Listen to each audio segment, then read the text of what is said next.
जोरदार तालियों के साथ राजस्थान के विकास पुरुष कहे जाने वाले, राजस्थान के गांधी कहे जाने वाले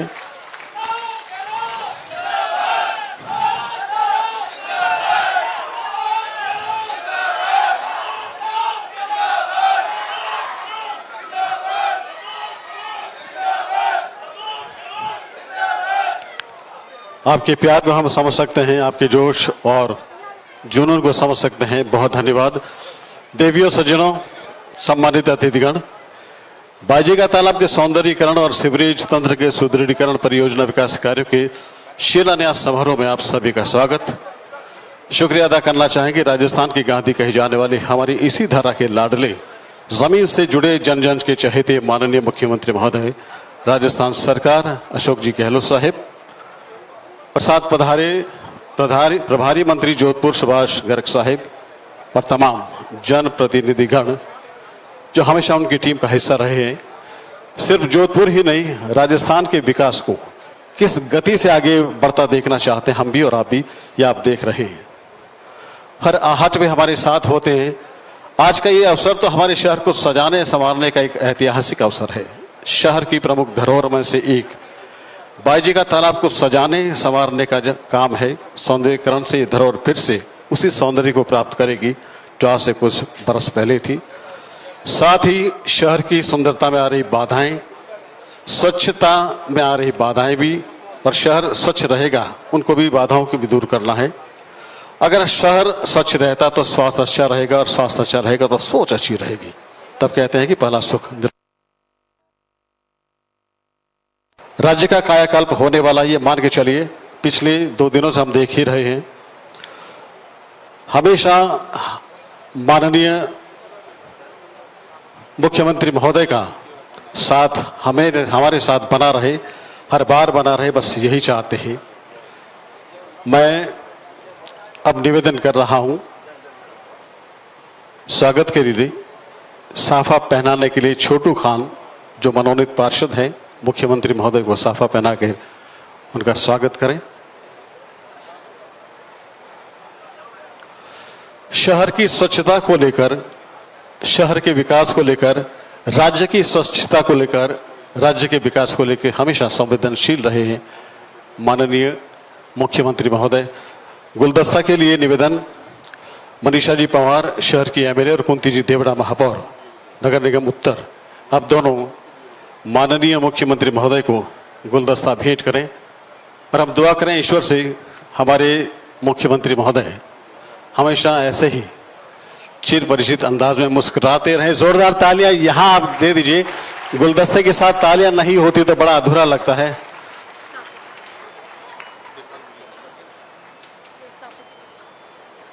साफे के लिए जी जी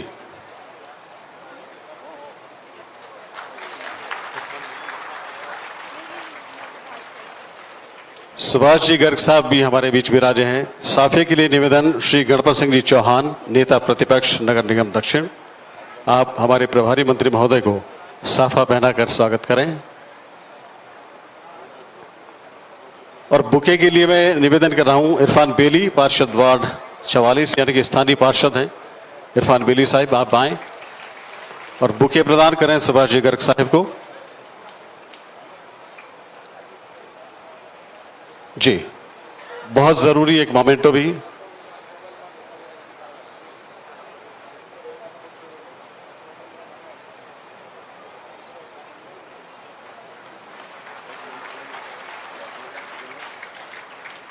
सलीम साहब चरखा भेंट कर रहे हैं मोमेंटो प्रतीक के रूप में। बेली साहब साथ में है और ये वो निशानी, वो स्मृति चिन्ह जो हमेशा हमारी यादों में बसा रहे।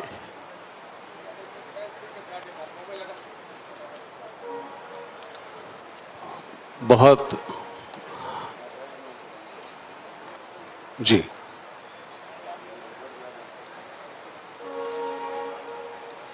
सलीम खान साहब, यही तो प्यार है। प्यार यही होता है अपने हिस्से का प्यार वैसे भी नहीं छोड़ा जा सकता। निवेदन अब श्रीमती कुंती देवड़ा साहिबा से, महापौर नगर निगम जोधपुर उत्तर, शब्द पुष्पों के सहारे यानी कि स्वागत भाषण के लिए पधारें आगे।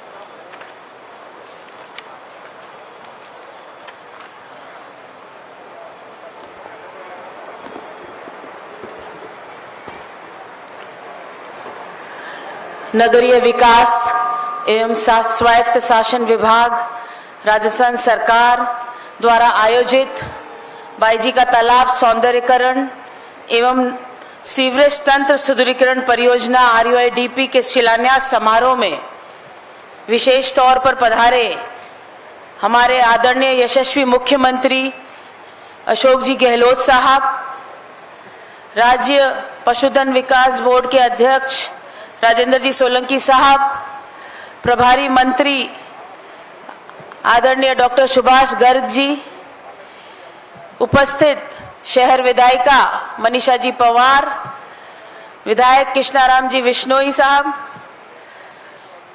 पूर्व सांसद बद्रीराम जी जाखड़ साहब, श्रीमती संगीता जी बेनीवाल, जोधपुर शहर जिला कांग्रेस कमेटी के उत्तर के अध्यक्ष सलीम खान साहब, दक्षिण से अध्यक्ष नरेश जोशी जी,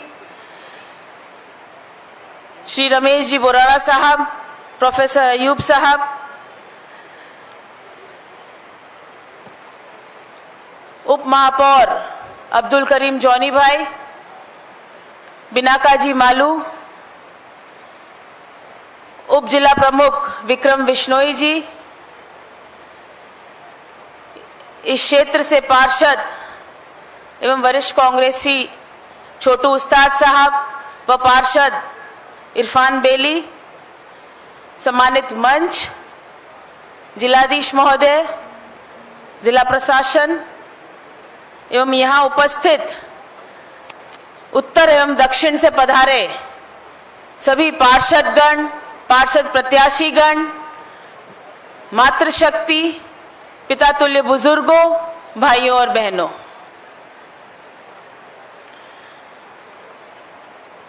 आज हम सबके लिए एक बहुत ही गर्व की बात है कि राजस्थान के इस दूसरे बड़े शहर महानगर जोधपुर के यशस्वी मुख्यमंत्री के तीसरे कार्यकाल को राजस्थान के इतिहास में स्वर्ण अक्षरों में लिखा जाएगा। जोधपुर को महानगर बनाने में आदरणीय अशोक जी गहलोत साहब का महत्वपूर्ण योगदान रहा है। संभवतः भारत के जोधपुर ही एकमात्र शहर है जिसमें राष्ट्रीय व अंतर्राष्ट्रीय स्तर की बहुत सी संस्थाएं एक साथ यहाँ है। चाहे एम्स की बात कहें, चाहे IIT की बात कहें, चाहे FDDI की बात कहें, 2 विश्वविद्यालयों की बात कहें, NLU की बात कहें, आयुर्वेदिक विश्वविद्यालय, अंतर्राष्ट्रीय स्तर की फिनटेक यूनिवर्सिटी जो राजीव गांधी के नाम से यहाँ बनने जा रही है, और अनेकों छोटी बड़ी संस्थाएं, ये सब जो एक ही शहर जोधपुर में है, ये अशोक जी गहलोत साहब की देन है।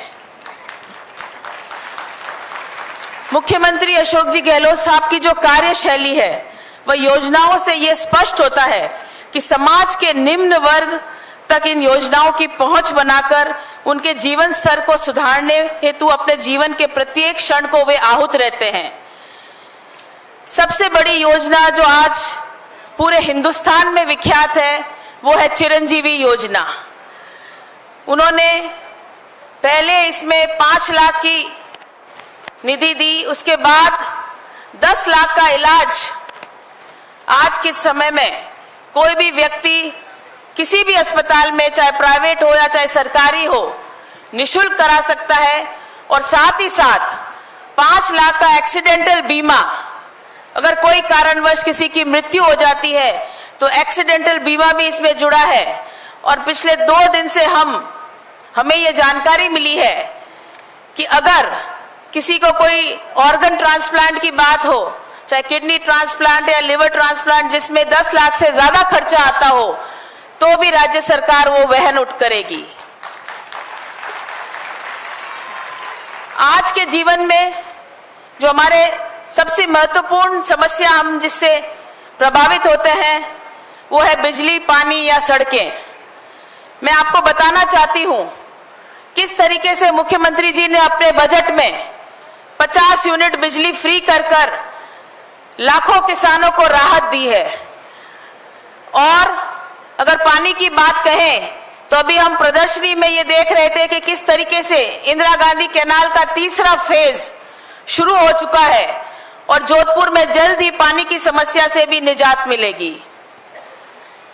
मैं बताना चाहती हूं कि अगर सड़कों की बात कहें, इससे पूर्व जहां हम पद्मश्री कैलाश सांखला स्मृति वन में कार्यक्रम में थे, वहां के मुख्यमंत्री जी ने विशेष तौर पर कहा कि जो पिछले दिनों में बरसात हुई और जिस कारण से पूरे जोधपुर की सड़कें उजड़ गई हैं, जिस तरीके से उन्होंने 10 करोड़ का बजट विधायकों को दिया है और 40 किलोमीटर सड़कें नगर निगम को दी है, उसके अलावा अगर उससे ज्यादा की राशि भी अगर लगती है सड़कों को सुधारने में तो राज्य सरकार उसमें सहयोग करेगी। मैं धन्यवाद देती हूं मुख्यमंत्री जी को जिन्होंने कई ऐसी योजनाएं इस बजट में दी। चाहे शिक्षा की बात कहें, अंग्रेजी माध्यम की स्कूलें, 1000 से ज्यादा स्कूलें अंग्रेजी माध्यम की जोधपुर शहर में खोली जाएंगी। और मैं बताना चाहती हूं आदरणीय मुख्यमंत्री जी कि जो कन्या महाविद्यालय आपने जोधपुर में दिए और विशेष तौर पर जो मगरा पुंजला में कन्या महाविद्यालय संचालित हो रहा है, अभी हाल ही में जो चुनाव हुए उसमें NSUI की 4 सीटों पर हमारे प्रत्याशी विजयी प्राप्त हुए हैं।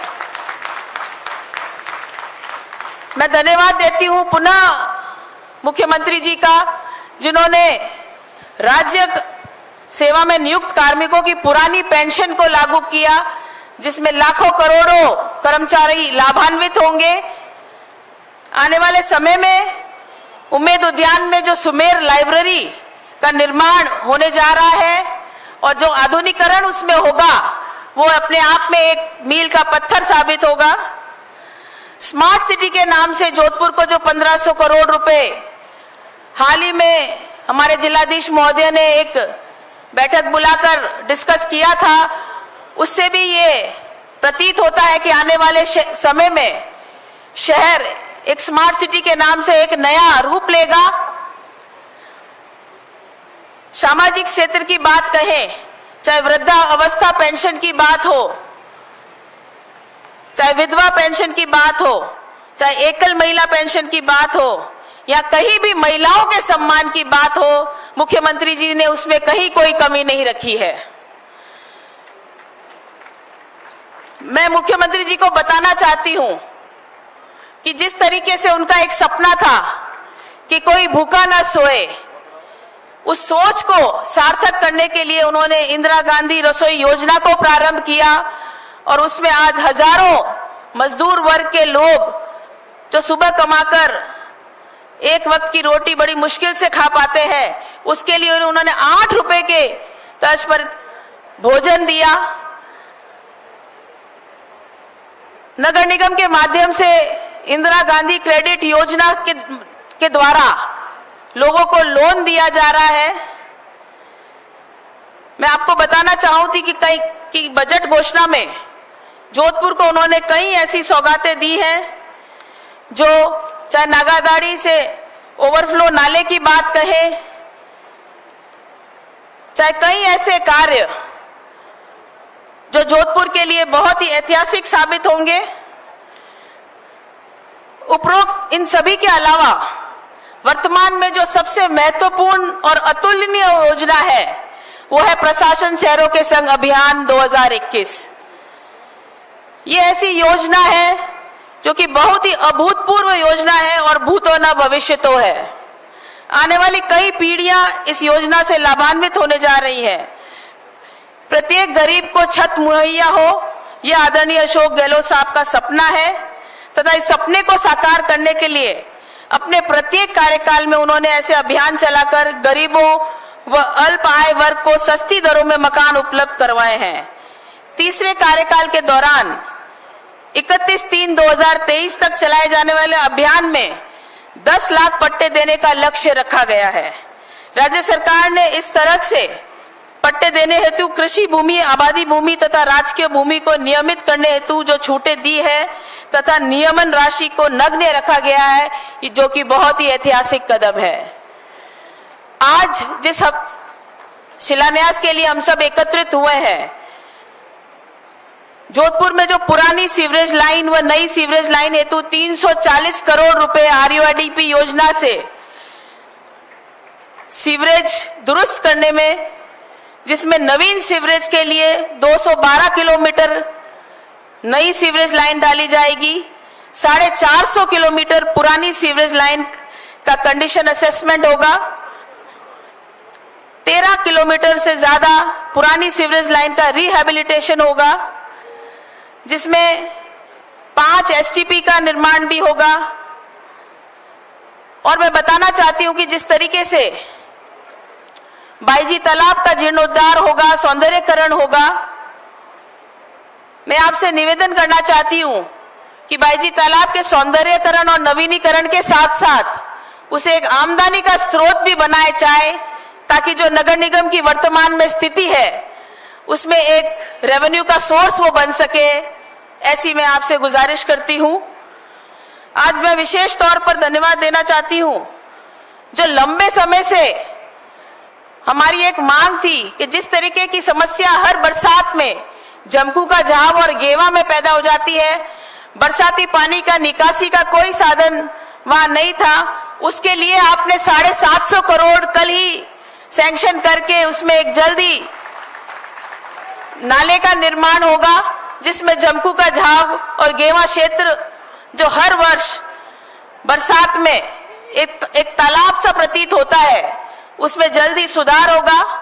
इसके साथ साथ जो किला रोड पर जाते हैं तो अंबेडकर पार्क हमें नजर आता है, उसके जीर्णोद्धार के लिए और उसमें सौंदर्यीकरण के लिए आपने 1.5 करोड़ रुपए सैंक्शन किए हैं, उसके लिए भी मैं आपको विशेष तौर पर बहुत बहुत धन्यवाद देती हूं।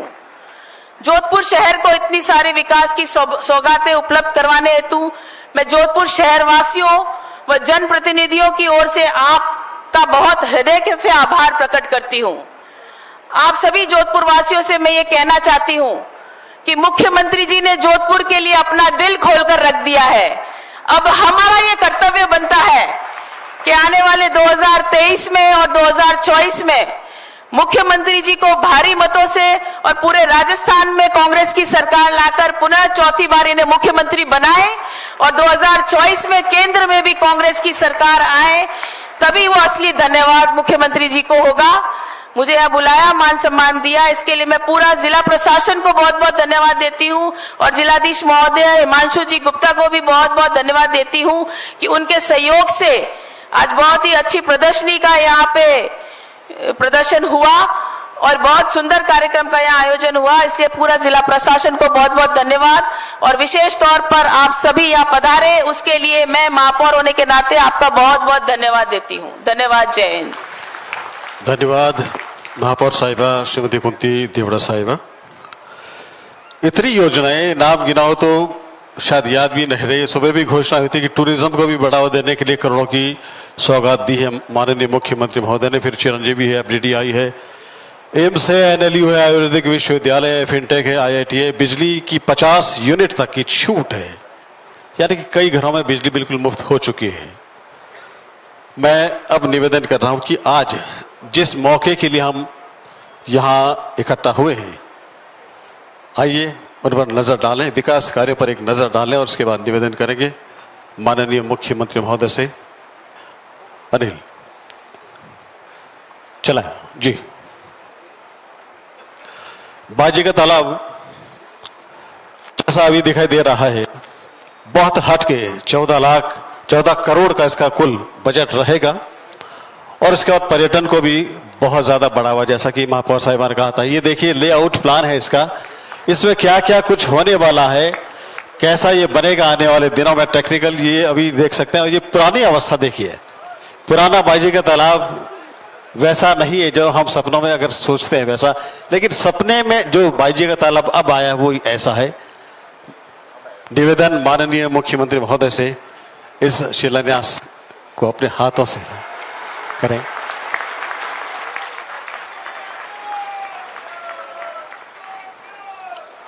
और इसके बाद सबसे महत्वपूर्ण, जोधपुर शहर में सीवरेज तंत्र सुदृढ़ीकरण की परियोजना, ये देखिए, ताकि हमारा शहर स्वच्छ रहे, स्वस्थ रहे, हेल्दी रहे, सोच भी ऐसी रहे। बड़ी लंबी योजनाएं, ये सीवर लाइन का नक्शा है, आपके सम्मुख देख सकते हैं कितनी बड़ी योजना है। बहुत सारे क्षेत्र, लगभग जो आउटसाइडर है वो भी और शहर के अंदर जो है वो तमाम शहर इससे लाभान्वित होने वाला है। शहर का जो क्षेत्र है उससे लाभान्वित होने वाला है। तमाम वो लोग देखिए कहाँ तक फैली है ये परियोजना। सीवरेज लाइन का मूल्यांकन का जो नक्शा है जोधपुर शहर का प्रस्तावित, ये पुरानी सीवरेज लाइन का मूल्यांकन का नक्शा माननीय मुख्यमंत्री महोदय से अपने हाथों से इसका भी शिलान्यास करें और जोरदार तालियों के साथ आप करें स्वागत। इतनी बड़ी बड़ी योजनाएं, क्योंकि 2 दिन से ये हम देख भी रहे हैं कि जो मांगा जाता है उससे बढ़कर दिया जाता है। मांगने वाले हार रहे, थक जाते हैं, लेकिन देने वाले माननीय मुख्यमंत्री महोदय हमेशा देते रहते और देने की चाहना भी है। निवेदन शहर की हमारी एमएलए मनीषा जी पंवार साहिबा, जो बहुत सर्व सुलभ है, हर एक से मिल लेती है, हर एक की समस्या सुनती है, आए और अपना संबोधन दें। सबसे पहले अशोक गहलोत, अशोक गहलोत।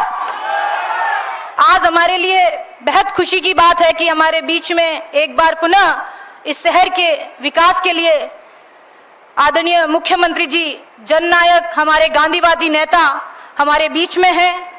आदरणीय सुभाष जी गर्ग, माननीय मंत्री राजस्थान तकनीकी शिक्षा एवं प्रभारी मंत्री जोधपुर, आदरणीय राजेंद्र जी सोलंकी साहब, अध्यक्ष पशुधन बोर्ड, आदरणीय कुंती जी परिहार, मेयर उत्तर, आदरणीय कृष्णाराम जी विश्नोई विधायक, आदरणीय पूर्व सांसद बद्रीराम जी जाखड़ साहब, संगीता जी बेनीवाल जी, आदरणीय अध्यक्ष नरेश जोशी जी, आदरणीय अध्यक्ष सलीम खान जी, आदरणीय अयूब साहब प्रत्याशी सूरसागर, आदरणीय रमेश बोराणा जी, सुनील जी परिहार, विक्रम जी विश्नोई, बिनिका मालू जी, अब्दुल करीम जॉनी जी, हमारे आदरणीय वरिष्ठ छोटू उस्ताद, मनोनीत पार्षद, आदरणीय प्रतिपक्ष नेता दक्षिण गणपत सिंह जी चौहान साहब, यहाँ से पार्षद श्री इरफान बैली जी, सभी सम्मानित मंच सामने विराजमान जोधपुर के सभी वरिष्ठ नागरिकगण, वरिष्ठ कांग्रेस जन, मेरी मातृशक्ति युवा साथियों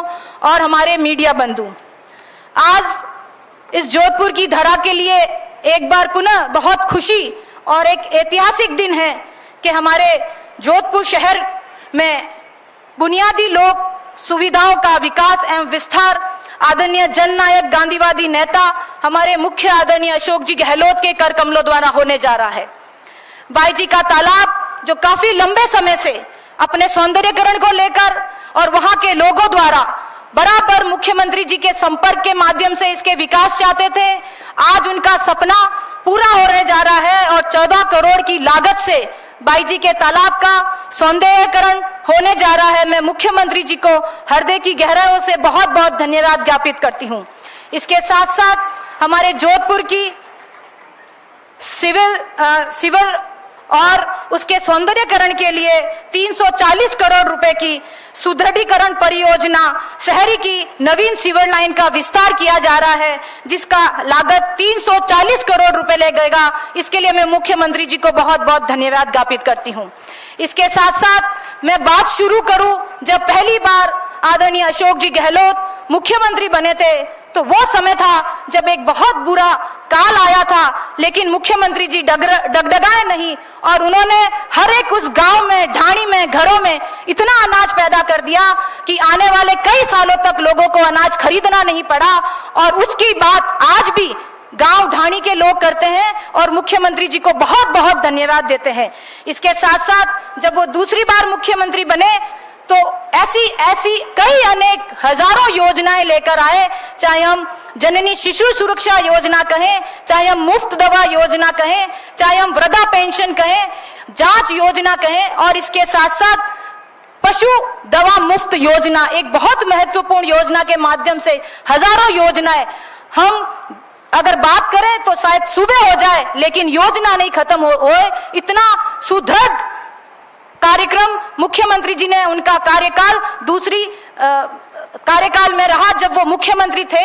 इसके बाद जब वो तीसरी बार मुख्यमंत्री बने, विपरीत परिस्थितियों में जब कोरोना काल आया जिसने इस देश को नहीं छोड़ा, इस प्रदेश को नहीं छोड़ा, लेकिन मुख्यमंत्री जी ने हार नहीं मानी और अपने कौशल नेतृत्व से एक ऐसी कोरोना की प्रबंधन किया जिसमें हजारों लाखों हमारे इस प्रदेश के लोगों को राहत प्रदान हुई। उन्होंने एक नारा दिया कि मेरे शहर का कोई भी आदमी भूखा नहीं सोए, पैदल नहीं चले। इस नारे को उन्होंने सार्थक किया और इंदिरा रसोई के माध्यम से हर एक आम व्यक्ति को, हर एक आम गरीब को खाना खिलाने का काम किया। और कोई पैदल नहीं चले तो हमारे जो मजदूर वर्ग थे, जो दूर दराज प्रदेशों से यहाँ रहने आए थे, काम करने आए थे, उनको घर तक पहुंचाने का काम मुफ्त में हमारे आदरणीय मुख्यमंत्री अशोक जी गहलोत ने किया। कश्मीर तक, हिमाचल प्रदेश तक, बंगाल तक, और जब गाड़ियां यहां से निकलती थी तो वो मजदूर मुख्यमंत्री जी के जिंदाबाद के नारे लगाते हुए जाते थे और पहुंचकर फोन करते थे कि हम बहुत बहुत धन्यवाद देते हैं आपके मुख्यमंत्री जी को कि जिन्होंने हमारे परिवार से हमें मिलाया, और इसके लिए मुख्यमंत्री जी हम आपको भी बहुत बहुत धन्यवाद देते हैं। उस समय जो हमारा भीलवाड़ा मॉडल बना वो पूरे प्रदेश में नहीं पूरे देश में विख्यात हुआ। पूरी देश की जनता ने मुख्यमंत्री जी को धन्यवाद दिया कि जिस तरह कोरोना काल का प्रबंधन हुआ भामाशाहों के माध्यम से, जनप्रतिनिधियों के माध्यम से, और जिस समय मुख्यमंत्री जी खुद अस्वस्थ थे लेकिन फिर भी 500 से ज्यादा वीसी के माध्यम से मुख्यमंत्री जी ने हर उस गांव ढाणी के सरपंच से, वार्ड पंच से, पार्षद से, जनप्रतिनिधियों से बात कर कर अपनी इस कोरोना काल के प्रबंधन को घर घर पहुंचाने का काम किया, दवाई पहुंचाने का काम किया। सबसे पहला अगर कोई लॉकडाउन हुआ तो हमारे राजस्थान में हुआ। फ्री वैक्सीनेशन का काम किया तो राजस्थान से हुआ, और झुककर मोदी सरकार को भी पूरे देश में फ्री वैक्सीनेशन करना पड़ा। ये सारा अगर किसी कार्य किया तो हमारे मुख्यमंत्री अशोक जी गहलोत ने किया। कोरोना काल जिस तरह आया उसी बात को ध्यान में रखते हुए एक बहुत महत्वपूर्ण योजना मुख्यमंत्री चिरंजीवी स्वास्थ्य बीमा योजना का शुभारंभ आदरणीय मुख्यमंत्री अशोक जी गहलोत ने किया। वो जानते हैं आम आदमी की पीड़ा को कि किस तरह जब एक बड़ी बीमारी लग जाती है, जिस तरह वो हमेशा कहते हैं कि हमारे राजस्थान मारवाड़ की ये परंपरा रही है कि अगर हमारे माता पिता बीमार होते हैं तो अंत तक हम उसका इलाज कराने की कोशिश करते हैं, हम उनको ठीक कराने की कोशिश करते हैं। इसी बात को ध्यान में रखते हुए मुख्यमंत्री जी ने प्रत्येक लाभार्थी परिवार को 10 लाख रुपए तक का बीमा कराया, और इसके साथ साथ दुर्घटना बीमा भी इसमें जोड़ा 5 लाख रुपए तक का। अभी आप देखिए जिस तरीके से दुर्घटनाएं हुई, चाहे वो पानी में मग्न हुए, चाहे किसी भी प्रकार की सड़क दुर्घटनाओं से, उन सभी परिवारों को 5-5 लाख रुपए का बीमा भी हुआ। और इसके साथ साथ 5 दिन पहले और 15 दिन तक यह इलाज मुफ्त किया जाता है। जब हम महिलाओं से बात करते हैं मुख्यमंत्री जी तो वो ये कहती है कि ऐसी योजना कहीं किसी प्रदेश, किसी देश, किसी विश्व में नहीं है कि हम खाली जेब लेकर जाते हैं और हमारा इलाज 5 स्टार हॉस्पिटलों की तरह होता है। तो उन हजारों माओं की, हजारों पिताओं की दुआएं आपके साथ है, आपको बहुत बहुत धन्यवाद। इसके साथ साथ एक मुख्यमंत्री चिरंजीवी जीवन रक्षा योजना जो बहुत महत्वपूर्ण है। जब सड़क पर दुर्घटना हो जाती है तो लोग उसको देखकर निकल जाते हैं, लेकिन मुख्यमंत्री जी ने इस बात को समझा और हर उस व्यक्ति को लाभान्वित किया कि जो व्यक्ति दुर्घटना कर्मी व्यक्ति को हॉस्पिटल ले जाएगा उसको 5,000 रुपए का इनाम देगा। तो ये बहुत अच्छी योजना जिससे आम आदमी सड़क पर पड़े हुए व्यक्ति को उठाकर ले जाए, और कई ऐसे व्यक्ति को मुख्यमंत्री जी हमने भी लाभान्वित करवाया हॉस्पिटलों के माध्यम से कि वो व्यक्ति हॉस्पिटल लेकर गया और उसको 5,000 रुपए का इनाम मिला। और इसके साथ साथ आप देख ही रहे हैं स्वास्थ्य में जिस तरह कैंसर इंस्टीट्यूट का निर्माण करना, हमारे भीतरी शहर में सैटेलाइट अस्पताल का निर्माण करना, हमारे और भी अनेक पीएचसी को सीएससी और अनेक ऐसी कई विकसित स्वास्थ्य को योजनाओं को निखार आज जोधपुर में आ रहा है। चाहे हमारा उमेद हॉस्पिटल हो, चाहे हमारा महात्मा गांधी अस्पताल हो, चाहे हमारा एमडीएम अस्पताल हो, हजारों करोड़ योजनाएं उसमें आज चल रही है। हमारा पश्चिमी राजस्थान आने वाले समय में बंबई और वेदांता से भी टक्कर लेगा, हम ये मानते हैं और आपको बहुत बहुत धन्यवाद देते हैं। इसके साथ साथ शिक्षा के महत्व को समझते हुए, जिस तरह मुख्यमंत्री जी कल कह रहे थे कि अंग्रेजी बहुत आवश्यक होती है अपने जीवन में आने वाले भविष्य के लिए, बच्चों के लिए, उन्होंने महात्मा गांधी के 150वें जयंती समारोह के उपलक्ष्य में राज्य सरकार ने इंग्लिश मीडियम स्कूलों का नाम हमारे महात्मा गांधी बापू के नाम पर रखकर इंग्लिश मीडियम स्कूलों की स्थापना की, ताकि हर एक वो व्यक्ति, हर एक आम परिवार का बच्चा अपने आप को गौरवान्वित महसूस करे कि मैं भी अब इंग्लिश मीडियम स्कूल में जाके पढ़ सकता हूं। ये देन केवल और केवल हमारे मारवाड़ गांधी अशोक गहलोत साहब की है। इसके साथ साथ हमारे 5000 से अधिक आबादी वाले समस्त गांवों में आदरणीय मुख्यमंत्री जी ने 1200 से ज्यादा इंग्लिश मीडियम स्कूलों की स्थापना की। हमें बहुत मशक्कत करनी पड़ती है मुख्यमंत्री जी वहां एडमिशन कराने के लिए, कोई सिफारिश नहीं चलती, बड़ी पारदर्शिता के साथ वहां बच्चों का एडमिशन होता है, लॉटरी के माध्यम से एडमिशन होता है। मैं उन सभी माता पिताओं की तरफ से आपको बहुत बहुत धन्यवाद ज्ञापित करना चाहूंगी।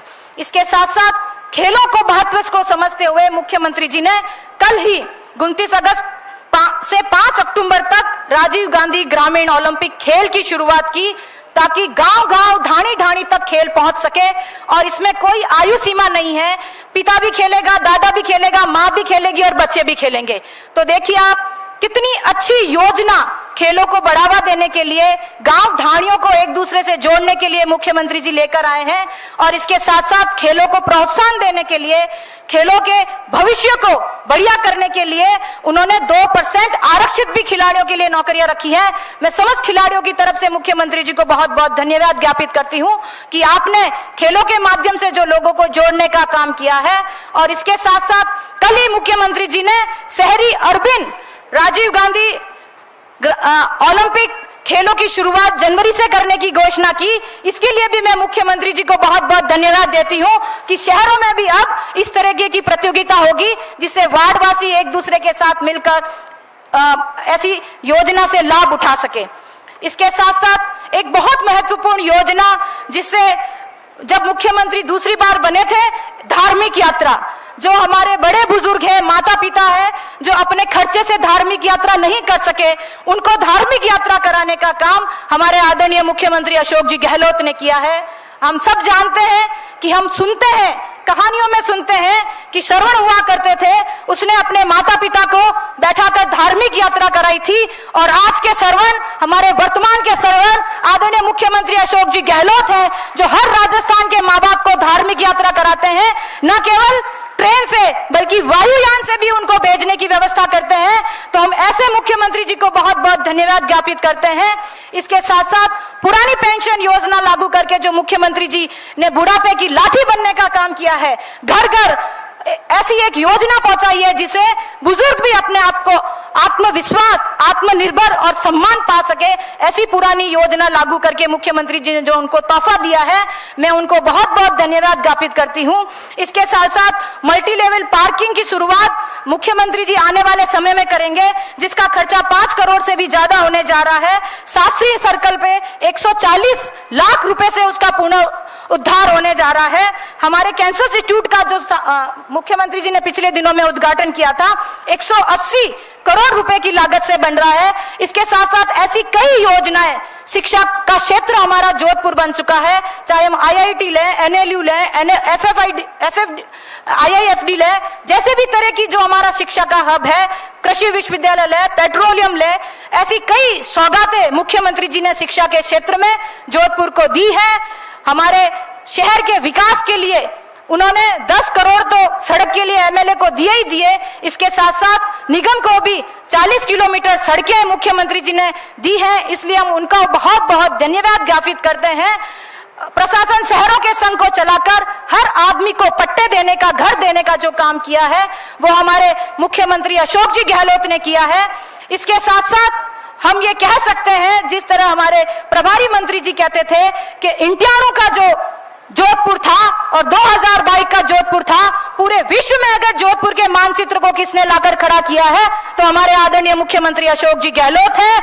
हम इसलिए उनको बहुत बहुत एक बार पुनः हृदय की गहराइयों से जोधपुर की जनता की तरफ से हार्दिक स्वागत, अभिनंदन करते हैं, धन्यवाद करते हैं। जो मांगा वो मिला, बिना मांगे मिला। जय हिंद, धन्यवाद, जय हिंद। बहुत धन्यवाद। इतनी योजनाएं कहां तक गिनाए हम लोग, सिर्फ छोटी छोटी बातें भी बच्चों ने जो कही, बच्चों के साथ कल माननीय मुख्यमंत्री जी खेले भी और प्रश्न ये उठाया चांदना जी ने कि छक्के पे आउट दिया जाता है उसको हटाएं, तो तुरंत उसका भी निस्तारण किया गया। छोटी छोटी बातें, छोटे हर एक का दिल रखने की जो भावनाएं होती है माननीय मुख्यमंत्री महोदय के साथ होती है। और ध्येय वाक्य ये है कि कोई कमी नहीं रखी जाएगी, विकास की गतियां बढ़े, खूब विकास करें, तरक्की करें हमारा राजस्थान। अब एक ऐसा चेहरा जो हमेशा हर लोग, हर व्यक्ति से मुस्कुरा कर मिलता है, नाम भाई जोड़ के लिखते हैं, राजू भाई साहब, माननीय राजेंद्र सिंह जी सोलंकी साहब, अध्यक्ष राजस्थान राज्य पशुधन विकास बोर्ड, पधारे मंच पर और आज के इस मौके पर अपनी बात कहें।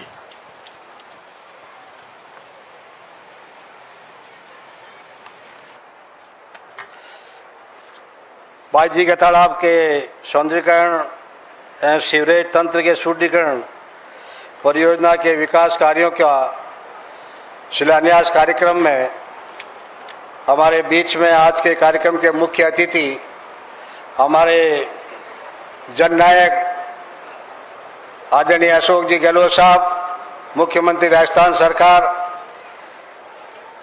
हमारे प्रभारी मंत्री आदरणीय सुभाष जी गर्ग साहब, हमारी मेयर बहन कुंती परियार,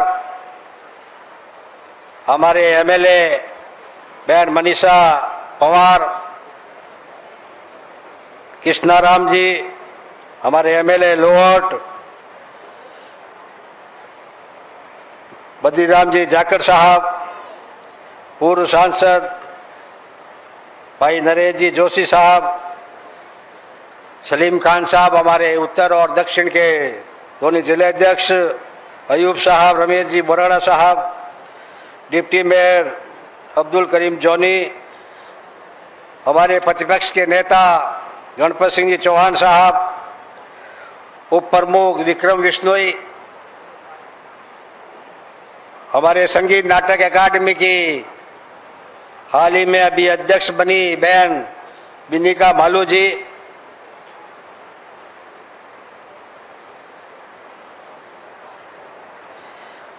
मंच पर हमारे अन्य अतिथिगण, उपस्थित सभी बुजुर्गों, सभी हमारे पार्षदगण, सभी हमारे वरिष्ठ कार्यकर्तागण, माता और बहनों और नौजवान दोस्तों, 2 दिन से अशोक गहलोत साहब जोधपुर के अंदर जिस तरह की जो सौगातें जोधपुर की जनता के लिए जो हो रही है वो सब आपके सामने है। और मैं मेरी ओर से और आप सबकी ओर से आज का जो ये कार्यक्रम लंबे समय से सीवरेज की योजना जो जोधपुर के अंदर जो सीवरेज जगह जगह जिस तरह से ओवरफ्लो होती है, पानी सड़कों पे जो चल रहा है, जोधपुर की जनता की डिमांड थी, पर अशोक गहलोत साहब ने उसके लिए 340 करोड़ रुपए की योजना ये जोधपुर के लिए स्वीकृत की है। ये कोई कम बात नहीं है। हमारे जो भी जनप्रतिनिधि है उनकी सबकी इच्छा थी कि स्मार्ट सिटी के अंदर जोधपुर को जोड़ा जाए ताकि जोधपुर की जो समस्या है उनका समाधान हो। पर राजनीतिक देश भावना से, बदले की भावना से, और खाली इसलिए कि जोधपुर शहर अशोक गहलोत साहब का शहर है, इसलिए जोधपुर को स्मार्ट सिटी में नहीं जोड़ा जाएगा। अब इस तरह की जो भावना है, जोधपुर की जनता ने 2 दफे एमपी बनाया, भारत सरकार में मंत्री है, फिर भी कुछ नहीं करा पाए। नगर निगम का बोर्ड बीजेपी का था, स्मार्ट सिटी के लिए प्रस्ताव भी पास किया गया, पर कुछ नहीं हुआ। अभी मेरे से पूर्व वक्ताओं ने, बहन कुंती ने और मनीषा जी ने, मेरे ख्याल सब बातें, जो भी योजनाएं हैं, सब बातें आपके सामने रखी है। पहले जब काबरा साहब जब हमारे विधायक थे, हमारे जिला अध्यक्ष थे, उस समय उनके बोलने के बाद कोई बात पीछे बचती नहीं थी। उसी तरह आज कुंती ने और मनीषा जी ने वो कसर पूरी कर दी है। पर इस मौके पर आप सब लोग जो चाहते हैं, वो एक डिमांड मैं अशोक गहलोत साहब के सामने रखना चाहता हूं कि पावटा चौराया, ये एलिवेटेड रोड के नाम से कई विज्ञापन यहां जोधपुर के अंदर छपे और गजेंद्र सिंह जी ने बहुत वाई लूटी, पर अभी तक कुछ नहीं हुआ और होगा भी नहीं।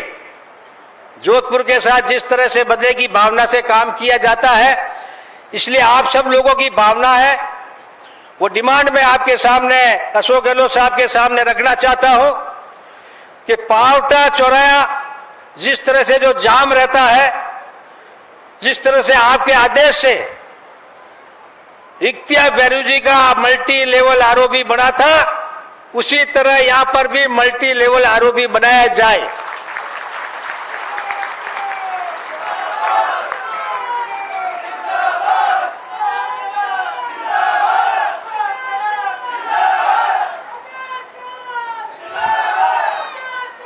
आज इस पावटा चौराहे की स्थिति यह है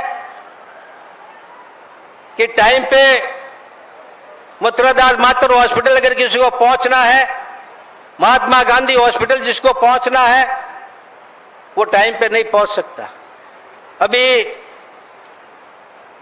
जो बस स्टैंड के बाहर जो सड़क खराब हुई और जो कलेक्टर ऑफिस की तरफ जो रास्ता था पहले बंद था, उसको खोला गया और वो रोडवेज की तरफ का रास्ता बंद किया गया और उसकी वजह से आज पावटा बी रोड को भी क्रॉस करके पूरा जाम रहता है। इसलिए ये मैं मुख्यमंत्री जी से निवेदन करना चाहता हूं, क्योंकि 2 साल कोरोना के अंदर जो भी स्थिति है उस समय रही, पर जो भी मैनेजमेंट किया गया उसमें राजस्थान की सरकार भले प्लेन से टैंकर भेजने की जरूरत हो तो टैंकर प्लेन से भेजकर ऑक्सीजन यहां जोधपुर के अंदर मंगाई गई। वैक्सीन जो टीके लगाने की जो बात थी, हमारे जो नौजवान कई लोग इस सेकंड जो अपने ये कोरोना का जो स्थिति बनी थी, कितने लोग की स्थिति क्या हुई आपके सबके सामने है। इसलिए मैं गुजारिश करता हूं कि जोधपुर के अंदर कैंसर हॉस्पिटल के लिए अभी मनीषा जी ने जैसे कहा 180 करोड़ रुपए उसके लिए दिए गए, और भी कई योजनाएं हैं। आपने अभी जो प्रशासन शहरों के संग अभियान जो आपके द्वारा जो चलाया जा रहा है, आपकी तरफ से जनता को जो रिलैक्सेशन आपको देने थे, जो सुविधाएं आप देना चाहते हैं, वो तमाम सुविधाएं दी गई है। 501 रुपए के अंदर जोधपुर की जनता को पट्टा देने का, राजस्थान की जनता को पट्टा देने का आपका आदेश दिया हुआ है।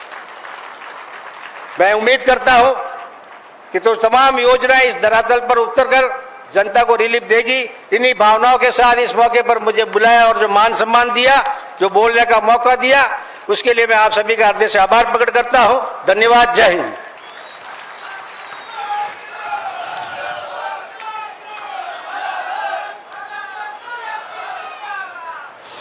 बहुत धन्यवाद, बहुत आभार आदरणीय राजेंद्र जी सोलंकी साहब। श्री सुभाष जी गर्ग साहिब, माननीय मंत्री राजस्थान तकनीकी शिक्षा और प्रभारी मंत्री जोधपुर से निवेदन, जिन्होंने जोधपुर को आत्मसात ही कर लिया है, उद्बोधन दें अपना।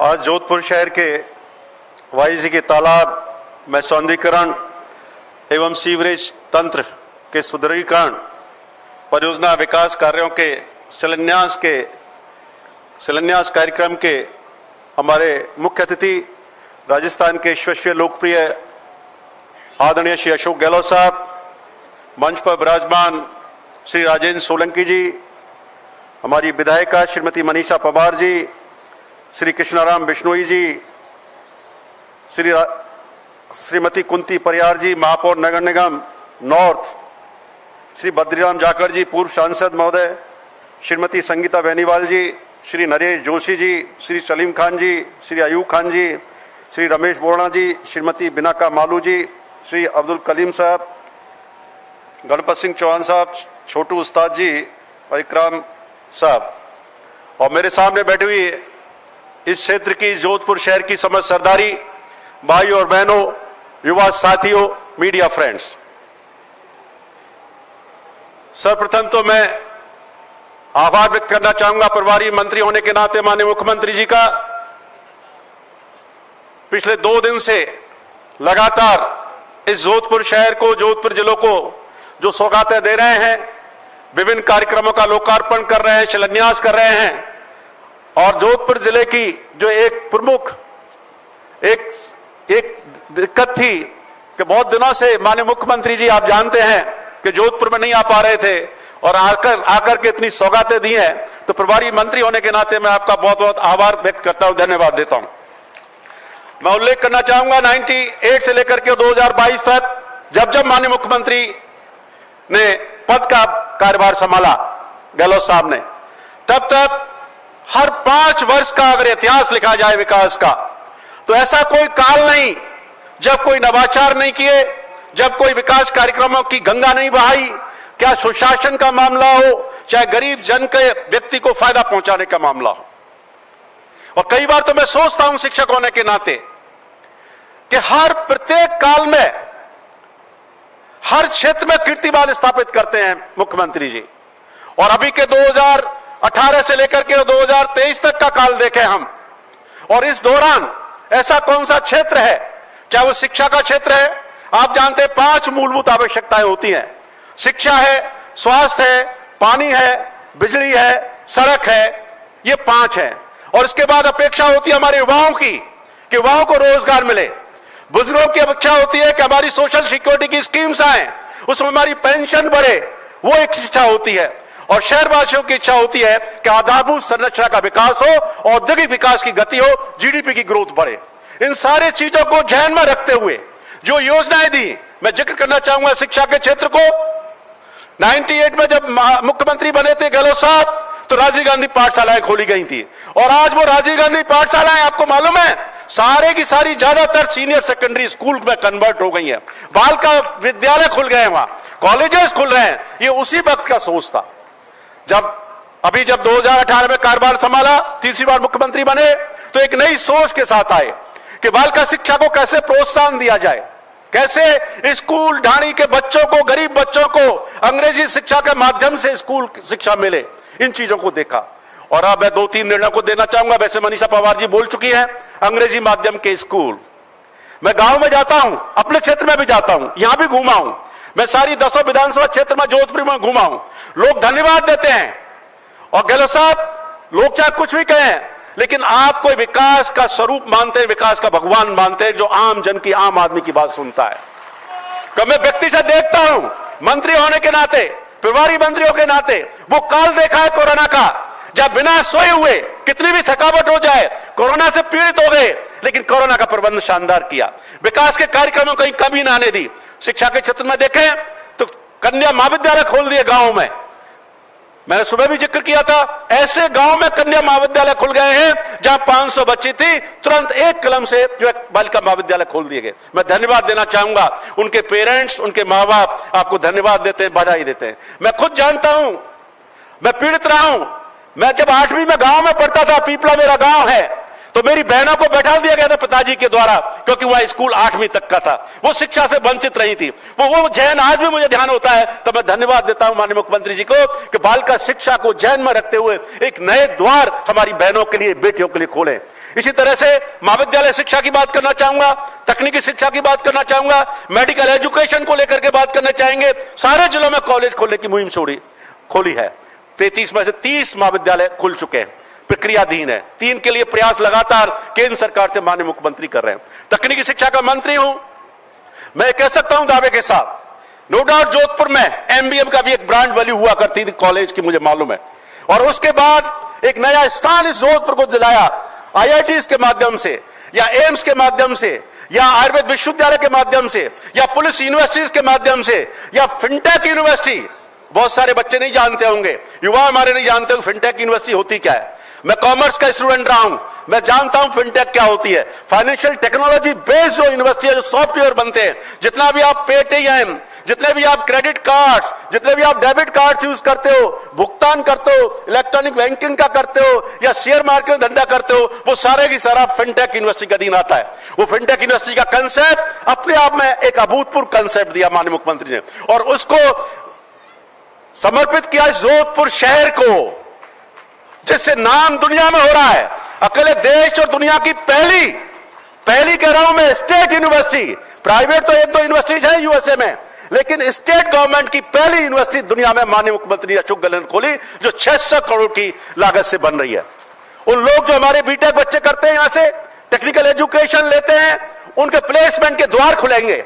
मैं जानता हूं बीटेक कितना भी कर लें, बीटेक के साथ अगर एड ऑन कोर्सेज नहीं होंगे, उसकी क्षमता को विकसित नहीं किया जाएगा, तब तक उसको रोजगार नहीं मिलता है। उसी को ध्यान में रखते हुए फिनटेक यूनिवर्सिटी के साथ साथ Rajiv Gandhi advance learning technology centres खोल रहे हैं माननीय मुख्यमंत्री जी। जोधपुर में भी खोला है, जयपुर में भी उद्घाटन किया है। उस एडवांस लर्निंग जो सेंटर खोला है, उसमें जो बीटेक बी के बच्चे अपने एड ऑन कोर्स लेंगे, छोटे छोटे कोर्सेज इंडस्ट्रीज के माध्यम से, उनके कोऑर्डिनेशन के माध्यम से शुरुआत किए जाएंगे। और जो बच्चे जिनको प्लेसमेंट मिलने में दिक्कत आती थी, उनको इंडस्ट्रीज के माध्यम से वो अपना खुद का कोर्स डिजाइन करेंगे इंडस्ट्रीज, और उन बच्चों को वापस अपने एब्जॉर्ब करेंगे। तो लाखों युवा लोगों को एक रोजगार की संभावनाएं दिखाई हैं। उसी क्षेत्र में मैं बात करना चाहूंगा, किसी भी एजुकेशन को ले लो, आयुर्वेद एजुकेशन, आयुष को कोई महत्व नहीं दिया गया था। माननीय मुख्यमंत्री ने आते ही आयुष का बजट बढ़ाया। आयुर्वेद विश्वविद्यालय में एक अंतर्राष्ट्रीय पंचकर्म सेंटर खुलने जा रहा है। इसी तरह से हर संभागीय हेडक्वार्टर पर एक जो है इंटीग्रेटेड आयुष का कॉलेज खुलने जा रहा है, जहां आयुर्वेद, योग, प्राकृतिक चिकित्सा, होम्योपैथी सभी की जो है शिक्षा दी जाएगी।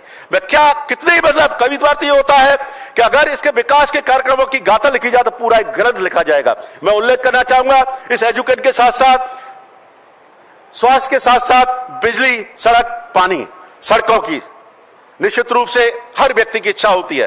जब पिछली बार बजट घोषणा हो रही थी तो माननीय मुख्यमंत्री जी ने कहा था कि सड़कों के लिए धन की कमी नहीं आने दी जाएगी, और 2022-23 का जो बजट है उसको आप देखिए, पूरा की पूरा सड़कों के लिए समर्पित किया है। 40 करोड़ की सड़कें, 40 किलोमीटर की सड़कें पहले 30 की दी थी 21-22 के बजट में, 30 किलोमीटर सड़कें 22-23 के बजट में दी, 40 किलोमीटर की सड़कें नगर निगम के क्षेत्र में, इसी तरह से नगर पालिका में, नगर परिषद में दी। और ग्रामीण क्षेत्र को भी सड़कें पहले 5 करोड़ प्रत्येक विधानसभा क्षेत्र को दी, राजनीति से ऊपर उठ करके, और इस बार जो दी 10 करोड़ की प्रत्येक विधानसभा क्षेत्र में सड़कें दी। मैं मानता हूं सड़कों की स्थिति को, मानसून बहुत अच्छा आया है, बरसात आपकी आशा से अधिक हुई है, इंद्र देवता की मेहरबानी हुई है, और इस रेगिस्तान, इस मारवाड़ में तो हर आदमी वर्षा की इंतजार करता था, उस इंतजार को खत्म किया है। तो इस वजह से सड़कें खराब हुई हैं, लेकिन प्रभारी मंत्री होने के नाते मैं आपको विश्वास दिला रहा हूं, चाहे जेडीए हो हमारा, चाहे वो नगर निगम नॉर्थ और साउथ हो, चाहे हमारी नगर पालिका यहां जोधपुर जिले की, खुद मैं मॉनिटरिंग कर रहा हूं, और जहां भी सड़कें खराब होंगी माननीय मुख्यमंत्री जी ने कह दिया है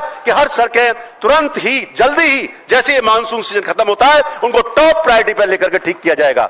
और मैं आगाह भी करना चाहता हूं कि प्रशासन भी निश्चित रूप से बहुत अच्छा काम कर रहा है, लेकिन आमजन की जो समस्या है उसको निर्देश दे दिए गए माननीय मुख्यमंत्री जी के द्वारा भी, और मैं भी बराबर मॉनिटरिंग कर रहा हूं कि किसी तरह की कोई कोताही नहीं होगी। ये हमारा प्रयास रहेगा, रेगुलर मॉनिटरिंग की जाएगी, फॉलोअप की जाएगी, हमारे जनप्रतिनिधि भी इस काम में लगेंगे। मैं और जिक्र करना चाहूंगा, मैंने बात की थी रोजगार को लेकर के।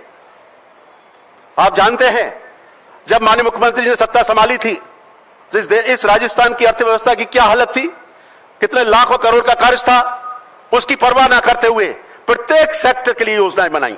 और उनके जहन में था पिछले काल में एक बहुत कम रोजगार जो है सरकारी क्षेत्र में दिए गए, तभी से सारे विभागों को निर्देश दे दिए गए, जो जन घोषणा पत्र बनाया था और बजट घोषणाएं जो होती थी बाकायदा हर महीने मॉनिटरिंग कर रहे हैं माननीय मुख्यमंत्री जी, और लेखा जोखा लेते हैं हर अधिकारी का, कितनी बजट घोषणाएं पूरी हो गई, कौन सी जन घोषणा जो है हमारी पूरी नहीं हो पाई, क्या कारण है। उसी में मैं जिक्र करना चाहूंगा युवाओं के लिए रोजगार।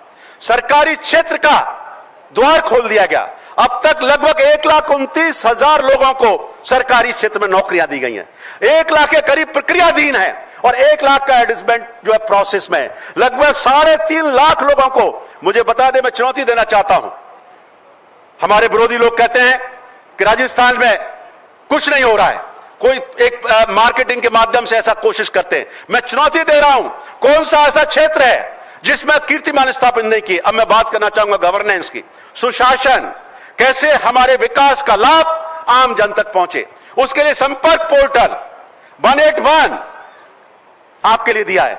सीएम हेल्प डेस्क, ट्विटर पर जाइए, आप कुछ भी लिख दीजिए, ट्विटर पर आप डाल दीजिए समस्या को, सीएम हेल्प डेस्क आपको तुरंत रेस्पॉन्स देगी कि आपकी क्या समस्या है, संबंधित अधिकारी को निर्देश दिया जाएगा और आपको उसका जवाब ट्विटर के माध्यम से मिलेगा।